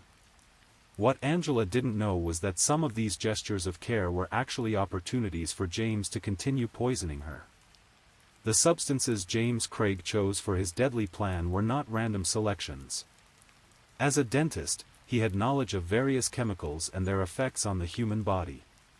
He also had access to medical and dental supply companies, making it easier for him to obtain dangerous substances without arousing immediate suspicion. His research led him to focus on 3 particular poisons: arsenic, cyanide, and tetrahydrozoline. Arsenic is often called the king of poisons for good reason. It's tasteless, odorless, and can be administered in small doses over time, causing symptoms that are often misdiagnosed as other illnesses. Cyanide, on the other hand, is quick-acting and deadly even in relatively small amounts. Tetrahydrozoline, commonly found in over-the-counter eye drops, can cause severe symptoms when ingested in larger quantities than intended for topical use. James's choice of these particular substances showed a calculated approach to his crime. He wasn't acting in a moment of passion or temporary insanity. Instead, he was methodically selecting tools that would allow him to poison his wife while maintaining plausible deniability about her illness. On March 10, just 2 days after her first hospital visit, Angela began experiencing symptoms again. This time, they were more severe than before. The headaches were debilitating, the dizziness made it difficult for her to function normally, and she felt an overwhelming sense of illness that she had never experienced before. Concerned that her condition was worsening rather than improving, Angela made the decision to return to the hospital. This second hospital visit followed a similar pattern to the first. The medical staff took Angela's symptoms seriously and conducted thorough examinations and tests. However, the specific poisons that James was using were not part of the standard testing protocols for patients presenting with Angela's symptoms. The doctors were treating what appeared to be a woman with an undiagnosed illness, not a poisoning victim. Angela's presentation during this second visit was more concerning to the medical staff. Her symptoms had clearly progressed, and she appeared to be genuinely suffering. The doctors kept her for observation longer this time, trying different treatments to address her symptoms and hoping to identify the underlying cause of her illness. James maintained his performance as the worried husband throughout this second hospitalization as well. He was present, asking questions of the medical staff, and appearing to be an advocate for his wife's care. The hospital staff likely saw him as exactly what he appeared to be, a concerned spouse trying to help his wife through a difficult medical situation. After several days of treatment and observation, Angela's symptoms seemed to stabilize somewhat. The doctors, still unable to identify a specific cause for her illness but seeing some improvement in her condition, made the decision to discharge her home again. They provided follow-up instructions and advised her to return immediately if her symptoms worsened. Angela left the hospital for the second time feeling cautiously optimistic that she was on the road to recovery. She had received professional medical care, and the doctors seemed confident that with rest and continued monitoring, she would improve. She returned home to her family, grateful for their support and looking forward to getting back to her normal routine. But James Craig was becoming increasingly frustrated with the slow progress of his plan. 2 attempts at hospitalization hadn't achieved the outcome he desired, and he was growing concerned that the medical professionals might eventually identify what was really happening to Angela. He also faced the practical problem that his affair with Karen was becoming more serious, and he was eager to eliminate the obstacles to their relationship. Around this time, James made several online purchases that would later become crucial evidence in the case against him. He ordered quantities of cyanide and other substances through various suppliers, using his dental practice as justification for needing these materials. He was careful to make these purchases seem legitimate, but the timing and quantities would later raise serious questions about his intentions. One of these packages was delivered to James's dental office on March 13, 2023. It contained potassium cyanide, a substance that had no legitimate use in his dental practice. The package was accidentally opened by an employee at the office, who was confused about why such a dangerous chemical had been delivered to a dental practice. The employee brought the package to the office manager's attention, but it would be several days before the significance of this discovery became clear. Meanwhile, Angela was trying to recover at home, unaware that her husband was planning the final phase of his attack on her life. She spent her days resting, trying to regain her strength, and hoping that whatever illness had affected her was finally behind her. James continued to care for her outwardly, bringing her food and drinks, checking on her condition, and maintaining the appearance of a devoted husband. On March 15, 2023, Angela Craig began experiencing the most severe symptoms she had yet encountered. The headaches were excruciating, far beyond anything she had experienced before. The dizziness was so severe that she could barely stand without feeling like she might collapse. She knew immediately that something was seriously wrong and that she needed medical attention urgently. This third trip to the hospital would be Angela's last. When Angela arrived at the hospital on March 15, her condition was immediately recognized as critical by the medical staff. She was far more severely ill than during her previous visits, and the progression of her symptoms alarmed the doctors and nurses who examined her. This was no longer a case of an undiagnosed illness that might resolve with time and supportive care. This was a medical emergency. Angela was admitted to the intensive care unit, where she could receive the most advanced care available. The medical team worked frantically to stabilize her condition and identify what was causing such severe symptoms. Tests were ordered, specialists were consulted, and every effort was made to save her life. James Craig was present at the hospital during this critical time, maintaining his role as the concerned husband. He spoke with doctors, asked about treatment options, and appeared to be doing everything possible to support his wife through this crisis. What the medical staff didn't know was that James had brought with him a final, fatal dose of poison. While Angela lay critically ill in her hospital bed, fighting for her life with the support of advanced medical equipment and a dedicated team of professionals, James Craig administered the final dose of cyanide that would end her life. He managed to do this despite the presence of medical staff and security measures at the hospital, demonstrating the calculated nature of his crime and his determination to see it through to completion. The exact method by which James administered this final dose became a crucial part of the prosecution's case against him. Evidence suggested that he had prepared a pill containing a lethal amount of cyanide and somehow ensured that Angela ingested it while she was hospitalized. This act required not only criminal intent but also a cold calculation that few people could comprehend. On March 18, 2023, 3 days after being admitted to the hospital in critical condition, Angela Craig was declared brain dead. The woman who had dedicated her life to her family, who had trusted her husband completely, and who had never suspected that the person she loved most in the world was systematically poisoning her, died at the age of 43. The official cause of death was determined to be poisoning from lethal doses of cyanide and tetrahydrozoline. The autopsy results confirmed what investigators had begun to suspect: Angela Craig hadn't died from a mysterious illness or natural causes. She had been murdered. But even as Angela lay dying in the hospital, the wheels of justice were beginning to turn. The suspicious package that had been delivered to James's dental office on March 13 had raised concerns among his employees. When Angela returned to the hospital for the third time, just 2 days after the package was discovered, the office manager began to put the pieces together. The office manager contacted the authorities, reporting the suspicious delivery of cyanide to a dental practice and noting the timing coincidence with Angela's hospitalization. This tip triggered an investigation that would ultimately expose James Craig's elaborate murder plot. Investigators began looking into James's recent activities, his online purchases, and his behavior leading up to Angela's death. What they discovered was a trail of evidence that painted a clear picture of premeditated murder. The internet searches for poisons, the suspicious purchases of deadly chemicals, the timeline of Angela's illnesses corresponding with James's actions, all of it pointed to a calculated plan to kill his wife. The investigation also uncovered James's affair with Karen Kane, providing a motive for the murder. Here was a man who had become involved with another woman and saw his wife not as a partner to whom he owed honesty and respect, but as an obstacle to his new relationship. Rather than pursuing a divorce or working to repair his marriage, he had chosen to commit murder. James Craig was arrested and charged with first-degree murder in connection with Angela's death.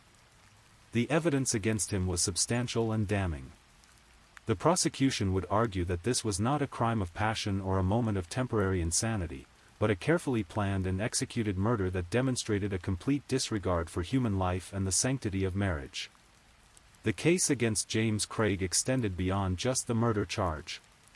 Investigators discovered that while in jail awaiting trial, he had attempted to solicit the murder of a witness in his case. This additional criminal behavior showed a pattern of attempting to eliminate anyone who posed a threat to his freedom, regardless of the cost in human life. The story of Angela Craig's murder is particularly tragic because of how completely she trusted the person who killed her. She never suspected that her husband was poisoning her. When she felt ill, she turned to him for support and comfort. When she needed to go to the hospital, he accompanied her as what appeared to be a loving, concerned spouse. Even as she lay dying, she likely believed that James was trying to help her recover. This betrayal of trust makes Angela's murder especially disturbing. Marriage is supposed to be a partnership built on love, trust, and mutual support. The idea that one spouse would systematically poison the other while maintaining a facade of care and concern strikes at the heart of what we believe about human relationships and basic decency. The impact of James Craig's actions extended far beyond Angela herself. The couple's 6 children lost their mother to murder and their father to prison. A family that had once appeared stable and successful was destroyed by one person's selfishness and criminal behavior. The children, ranging in age from young to adult, would have to navigate the rest of their lives knowing that their father had killed their mother. The broader community was also affected by this crime. Aurora, Colorado, is the kind of place where people feel safe, where families put down roots and build lives together. The idea that a respected professional could commit such a heinous crime against his own wife shattered assumptions about safety and trust within the community. For the dental profession, James Craig's actions represented a betrayal of the trust that patients place in medical professionals. Dentists, like all healthcare providers, are expected to use their knowledge and access to medical supplies to heal and help people, not to harm them. Craig's abuse of his professional position to obtain the materials for murder violated the fundamental principles of medical ethics. The trial of James Craig became a focal point for discussions about domestic violence, the abuse of professional positions, and the dangers that can lurk behind seemingly perfect facades. It served as a reminder that domestic violence can take many forms and that victims may not always recognize that they are being abused, especially when the abuse takes such an unusual form as systematic poisoning. As the legal proceedings continue, the case of Angela Craig stands as a stark reminder of how trust can be weaponized by those who choose to prioritize their own desires over the lives and well-being of others. It demonstrates the importance of recognizing warning signs in relationships and the need for systems that can protect potential victims before it's too late. Angela Craig's story is ultimately one of a life cut short by the person who should have protected and cherished her above all others. She was a mother, a wife, and a person with her own dreams and aspirations that were never allowed to be fulfilled. Her memory serves as a reminder of the preciousness of life and the importance of holding accountable those who choose to take life from others. The case continues to work its way through the legal system, with James Craig facing the possibility of life in prison or even the death penalty if convicted. But regardless of the ultimate legal outcome, the damage he caused, the life he took, the children he orphaned, the family he destroyed, can never be undone. In the quiet suburb of Aurora, Colorado, where this story began, life continues. But for those who knew Angela Craig, and for anyone who has followed this case, there remains a somber reminder of how quickly and completely a seemingly perfect life can be destroyed by the actions of someone who chooses evil over good, selfishness over love, and death over life. The murder of Angela Craig serves as a cautionary tale about the importance of trust, the devastating impact of betrayal, and the need for vigilance in protecting those who may be vulnerable to harm from the very people who should be protecting them. It reminds us that evil can wear a familiar face and that the greatest dangers sometimes come from those closest to us. As we reflect on Angela's story, we remember not just the manner of her death, but the life she lived, a life dedicated to her family, filled with love for her children, and characterized by the trust and faith she placed in others. Though her life was taken from her in the most brutal way imaginable, her memory lives on as a testament to the importance of justice, the value of human life, and the need to protect the innocent from those who would do them harm. The case of Angela Craig is more than just another true crime story. It's a reminder of the fragility of life, the importance of trust in human relationships, and the devastating consequences that can result when that trust is betrayed by those who should cherish and protect us most. Please, if you're still awake, let's move on to our last story. Story 5.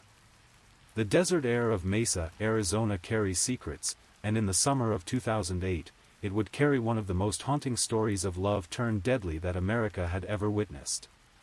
This is the story of Travis Alexander, a young man whose life was cut tragically short, and Jodi Arias, the woman whose obsession would lead to one of the most sensational murder trials of the modern era. Picture Las Vegas in September 2006. The city never sleeps, and neither do the ambitious souls who flock there seeking opportunity. Among the crowds at a business convention, two paths would cross in a way that seemed destined, though perhaps cursed from the very beginning. Travis Alexander, 30 years old, stood tall with the confidence of a successful motivational speaker. His smile was genuine, his presence magnetic. He had built himself up from humble beginnings, embracing the Mormon faith that would become central to his identity. Across the convention floor, Jodi Arias moved with the quiet intensity of someone always observing, always calculating. At 26, she possessed the kind of beauty that turned heads, but there was something deeper in her eyes, a hunger, perhaps, or a searching quality that suggested she was looking for something she had never quite found. She worked in sales, dabbled in photography, and had recently emerged from a 4-year relationship that had left her adrift. When their eyes met that September evening, witnesses would later describe it as instant chemistry. There was an electric quality to their first conversation, the kind of magnetic pull that happens rarely in life. They talked deep into the night about dreams, about faith, about the possibility of something extraordinary. For Travis, Jodi represented something exotic and exciting. For Jodi, Travis embodied stability and success, everything she felt had been missing from her life. What happened next would set the stage for everything that followed. Within just 2 months of meeting Travis, Jodi made a decision that would fundamentally alter her world. In November 2006, she converted to the Mormon faith, allowing herself to be baptized into the Church of Jesus Christ of Latter-day Saints. Travis himself performed the baptism, a deeply spiritual moment that seemed to cement their connection. But conversion is more than ceremony. It's about transformation, about becoming someone new. For Jodi, this wasn't just about embracing a faith, it was about becoming the kind of woman she believed Travis wanted. She studied Mormon doctrine with intense dedication, attended services religiously, and threw herself into this new identity with the same consuming focus she would later bring to darker pursuits. The conversion created an intimate bond between them. Travis had guided her spiritual rebirth, and Jodi had shown her willingness to reshape her entire worldview for their relationship. To outside observers, it seemed romantic. Looking back, it appears to have been the first sign of an unhealthy dynamic, one person completely remaking themselves to please another. By February 2007, Travis and Jodi were officially dating, but theirs was a love story painted against the backdrop of desert highways and airplane terminals. Jodi lived in California, while Travis had built his life in Mesa, Arizona.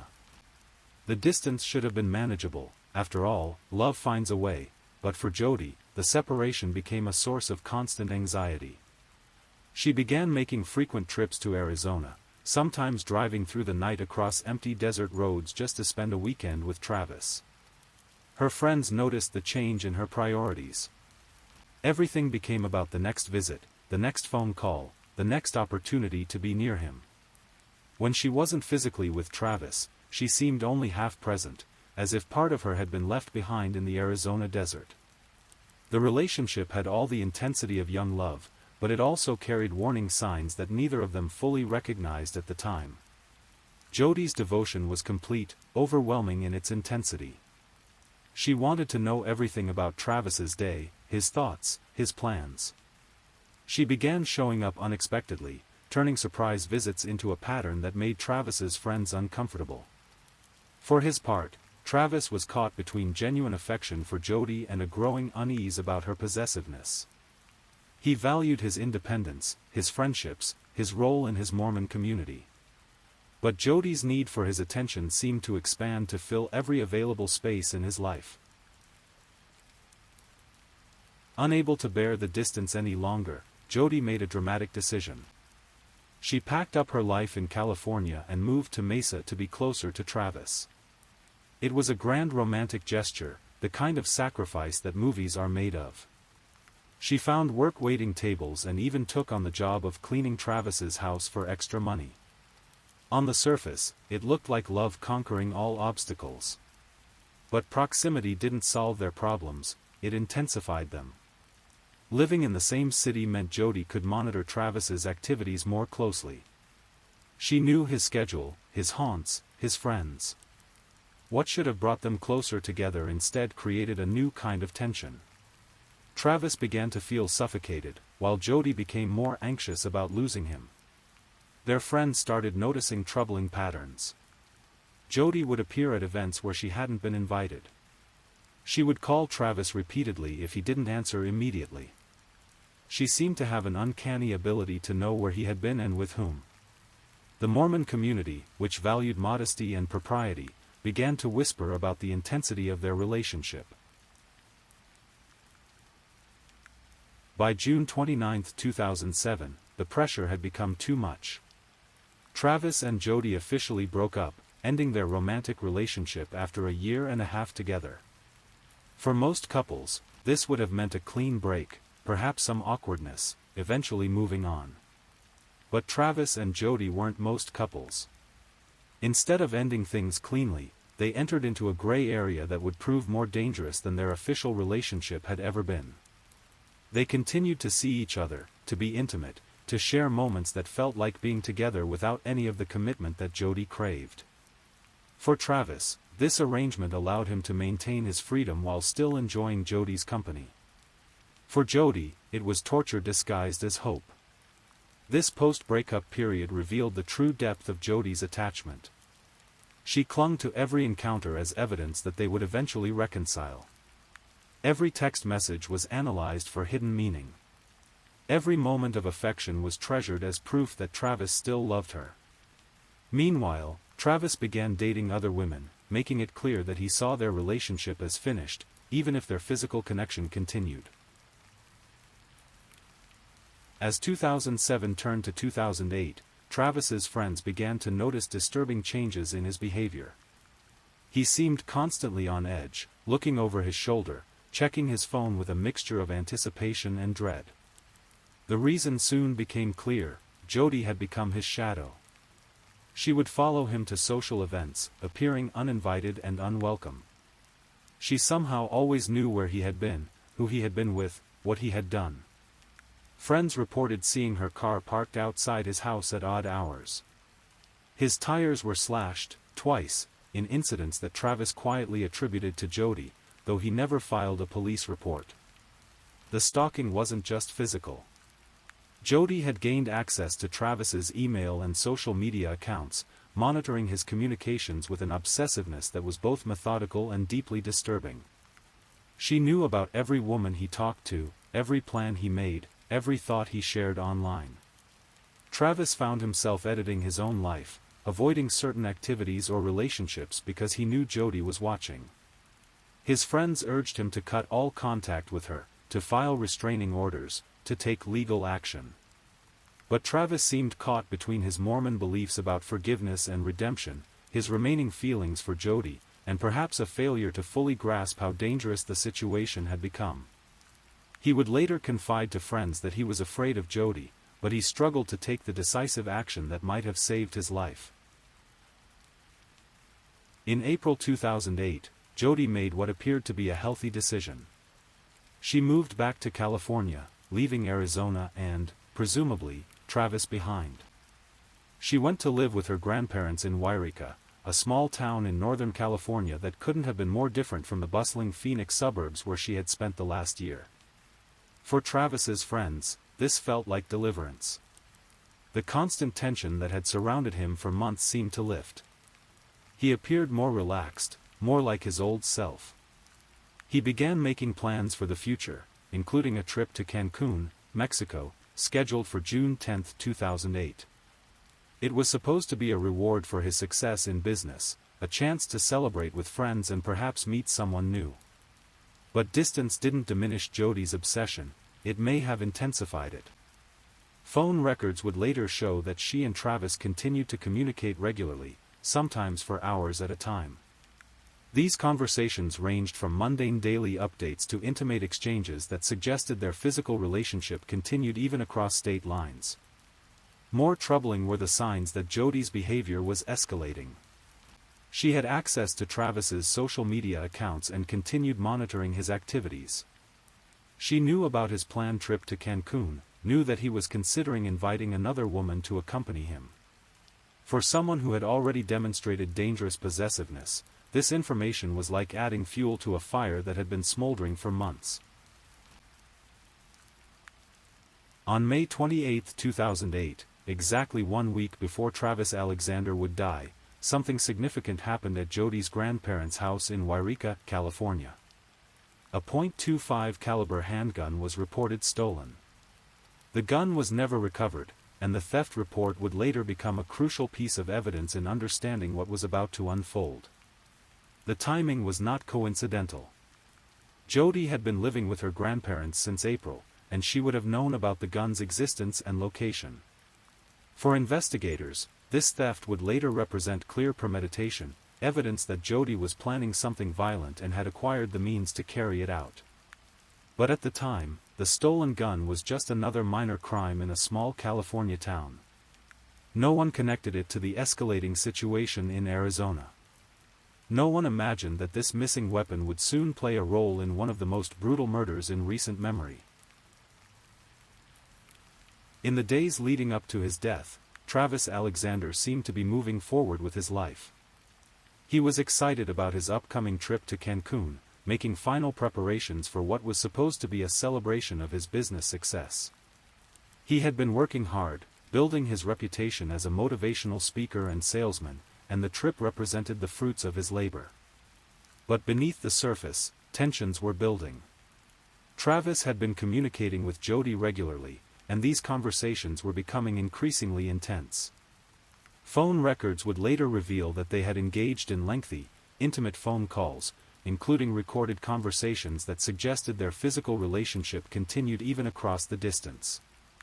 On June 2, 2008, just 2 days before his death, Travis sent what would be his final email to friends about the Cancun trip. He was excited, looking forward to a week of relaxation and fun. He had no way of knowing that someone was already planning to ensure he would never board that plane. Meanwhile, in California, Jody was making preparations of her own.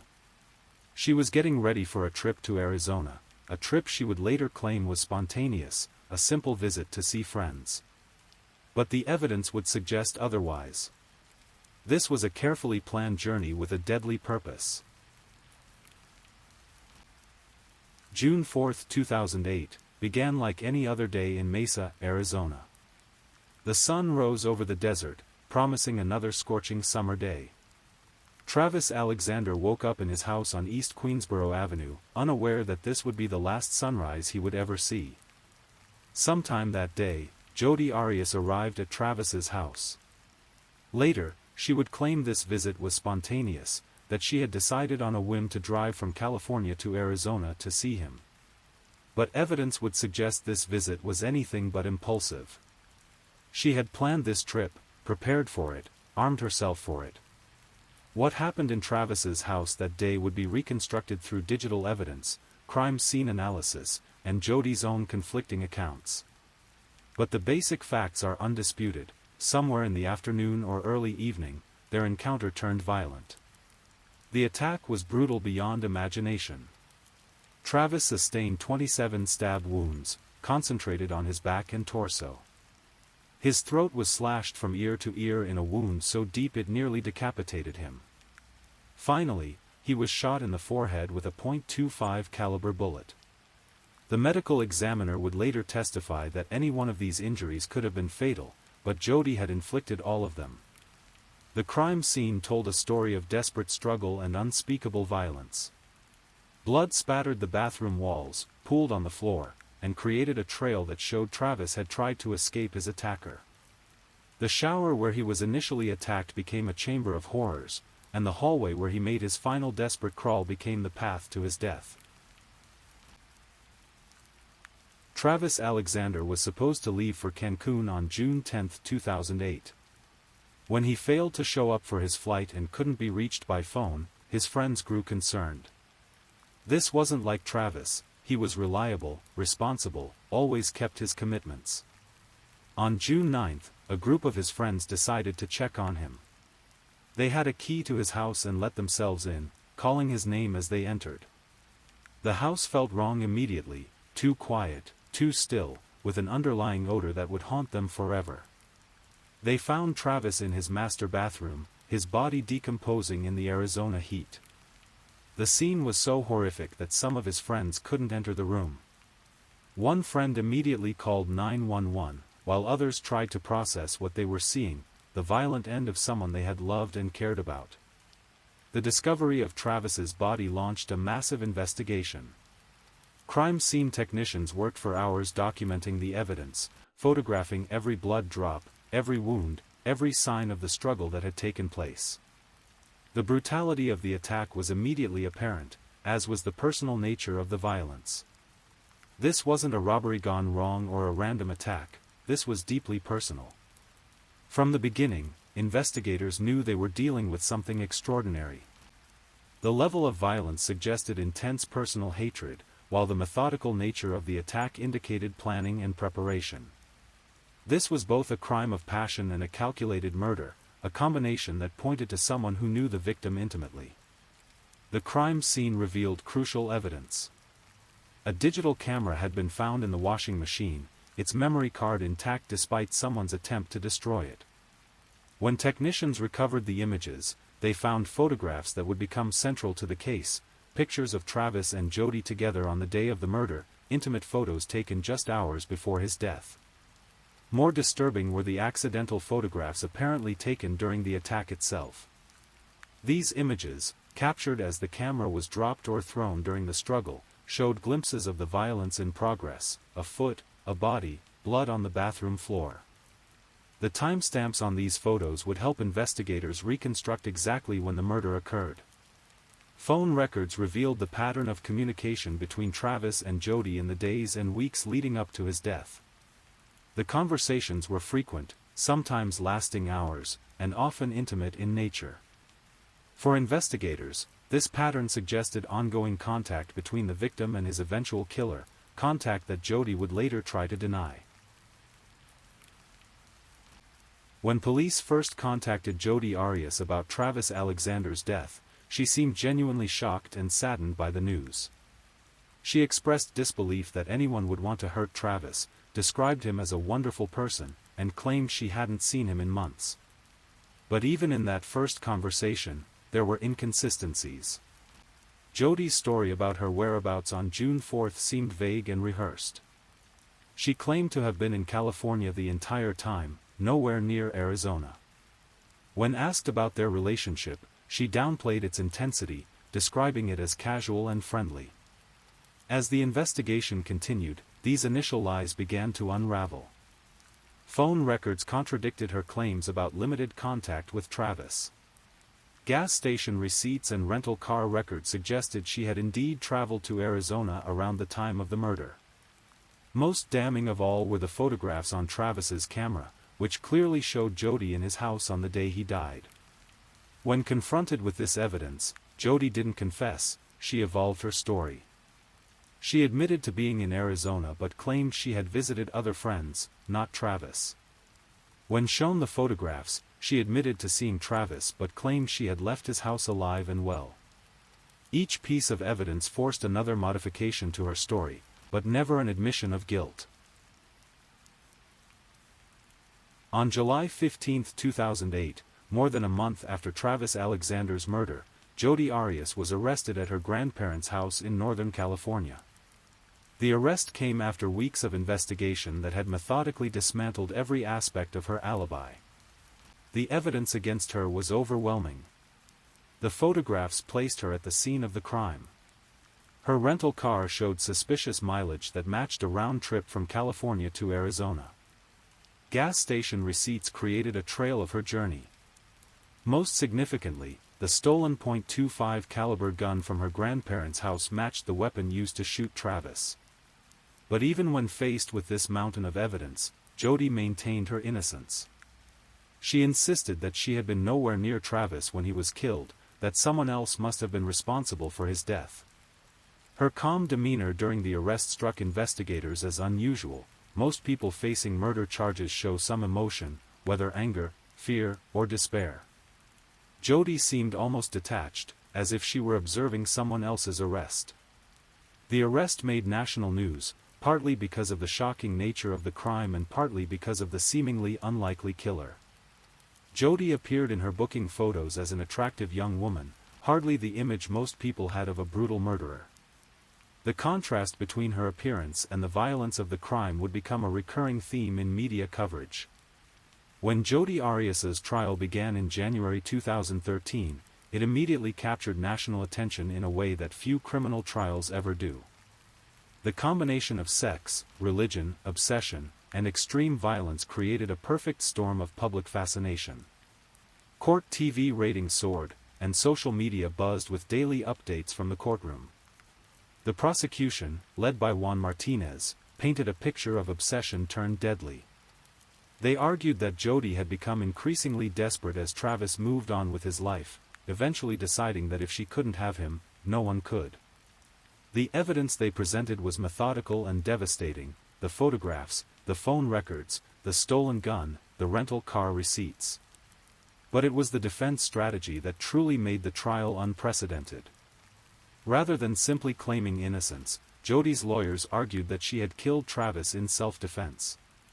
They painted a picture of an abusive relationship, claiming that Travis had been violent and controlling, that he had attacked Jodi on June 4, and that she had killed him to save her own life. This strategy required Jodi to take the witness stand in her own defense, something that rarely happens in murder trials. For 18 days, she testified about her relationship with Travis, describing intimate details of their sex life, allegations of abuse, and her version of what happened on the day he died. Jodi's testimony was unlike anything court observers had ever witnessed. She spoke in a soft, controlled voice, rarely showing emotion even when describing the most traumatic events. She claimed that Travis had been physically and emotionally abusive, that he had forced her into degrading sexual acts, and that their relationship had been far more troubled than it appeared to outsiders. According to Jodi's testimony, on June 4, Travis had flown into a rage when she accidentally dropped his camera. He had allegedly tackled her to the ground, and in the struggle that followed, she had managed to grab a gun from his closet and shoot him in self-defense. The knife wounds, she claimed, were a blur. She had no clear memory of stabbing him but assumed it must have happened during their struggle. The prosecution systematically dismantled every aspect of this story.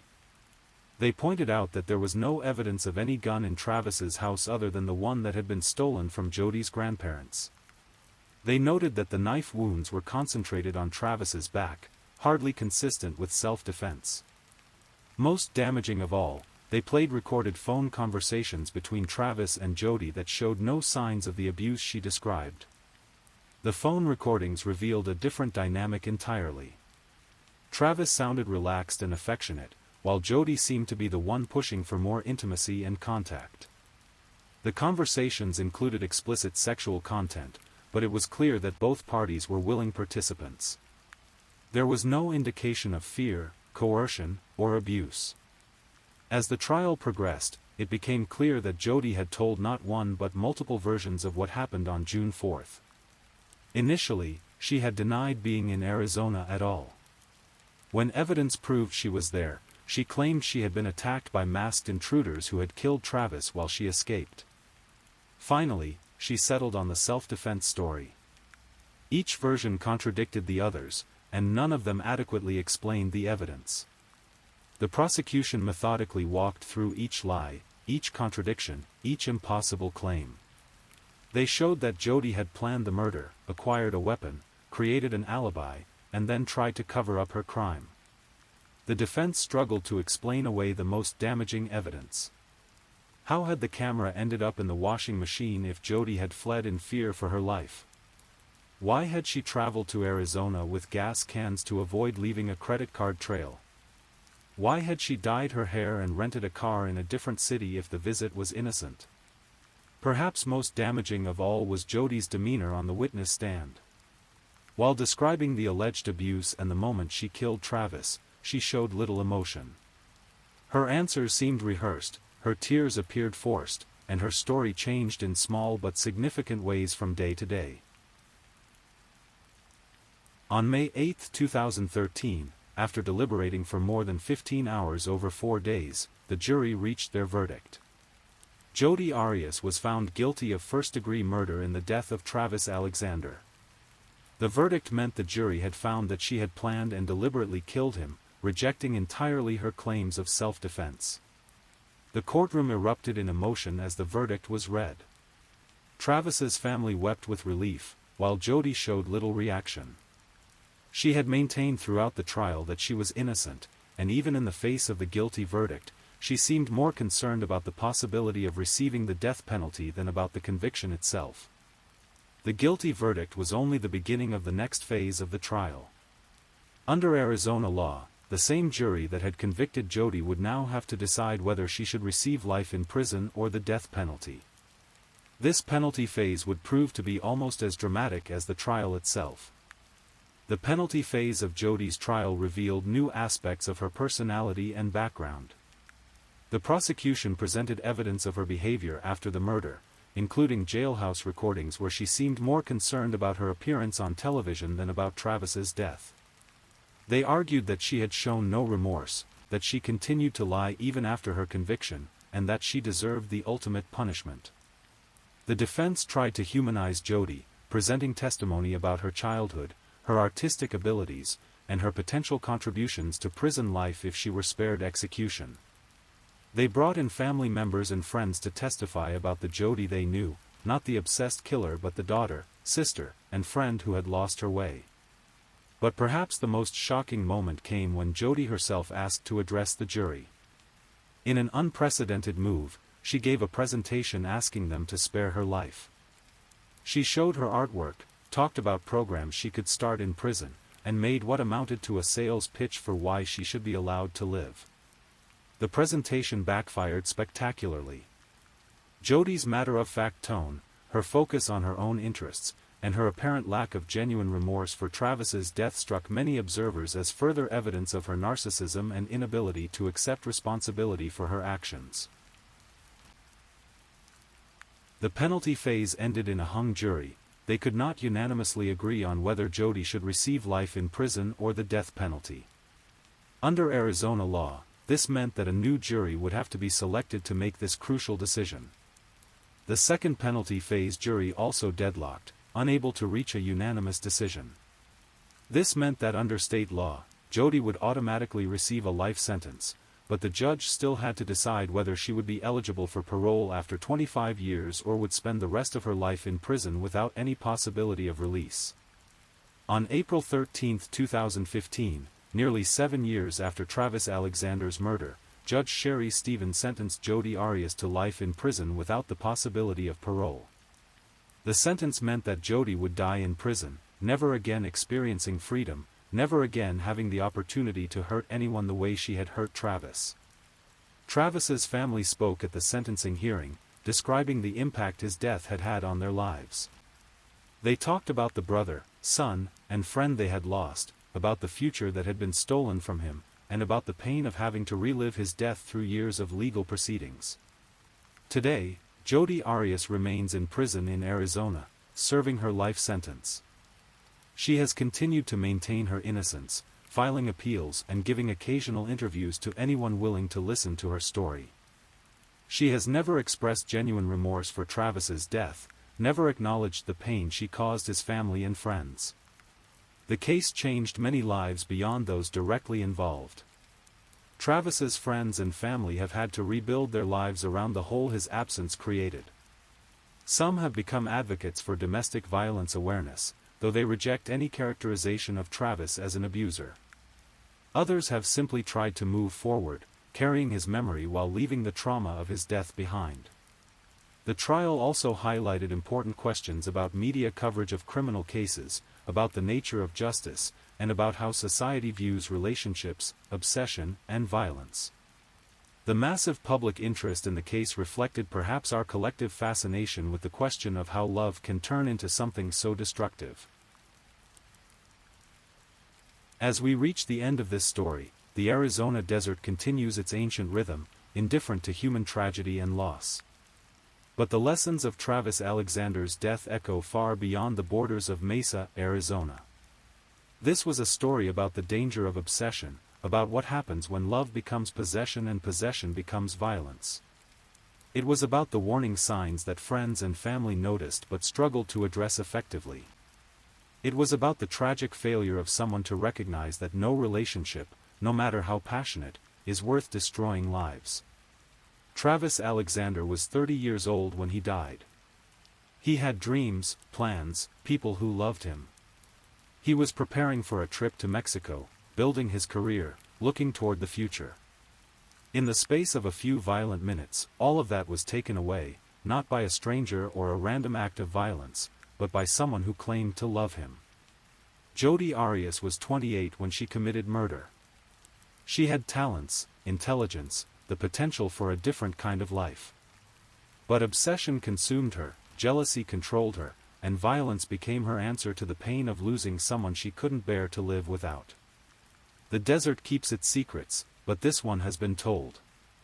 In courtrooms and news reports, in documentaries and books, the story of Travis Alexander and Jodi Arias has become a cautionary tale about the thin line between love and hate, between devotion and destruction. As you drift off to sleep tonight, perhaps you'll remember Travis not as a victim but as a young man who believed in dreams, who tried to help others achieve their potential, who faced his final moments with more courage than anyone should ever have to show. And perhaps you'll remember that real love, healthy love, never demands the destruction of another human being. The wind still blows across the Arizona desert, carrying new stories, new secrets, new lessons yet to be learned. But for Travis Alexander, the story ended on June 4, 2008, in a bathroom in Mesa, Arizona, at the hands of someone who confused obsession with love, possession with affection, and violence with devotion. In the quiet of the night, we remember the victims, we learn from the tragedies, and we hope that somehow, sharing these stories helps prevent others from walking down the same dark paths that led to such unnecessary loss. Rest well, Travis Alexander. Your story has been told, your memory preserved, and the lessons of your life and death will continue to echo long after the desert wind has carried away the last traces of that terrible day in June. Thank you for listening to tonight's true crime story. Rest peacefully, knowing that another story awaits you next time, ready to accompany you on another journey toward restorative sleep. But if you're still awake, don't forget to like and subscribe so you don't miss our next true crime stories. And until next time, stay safe and take care. Good night.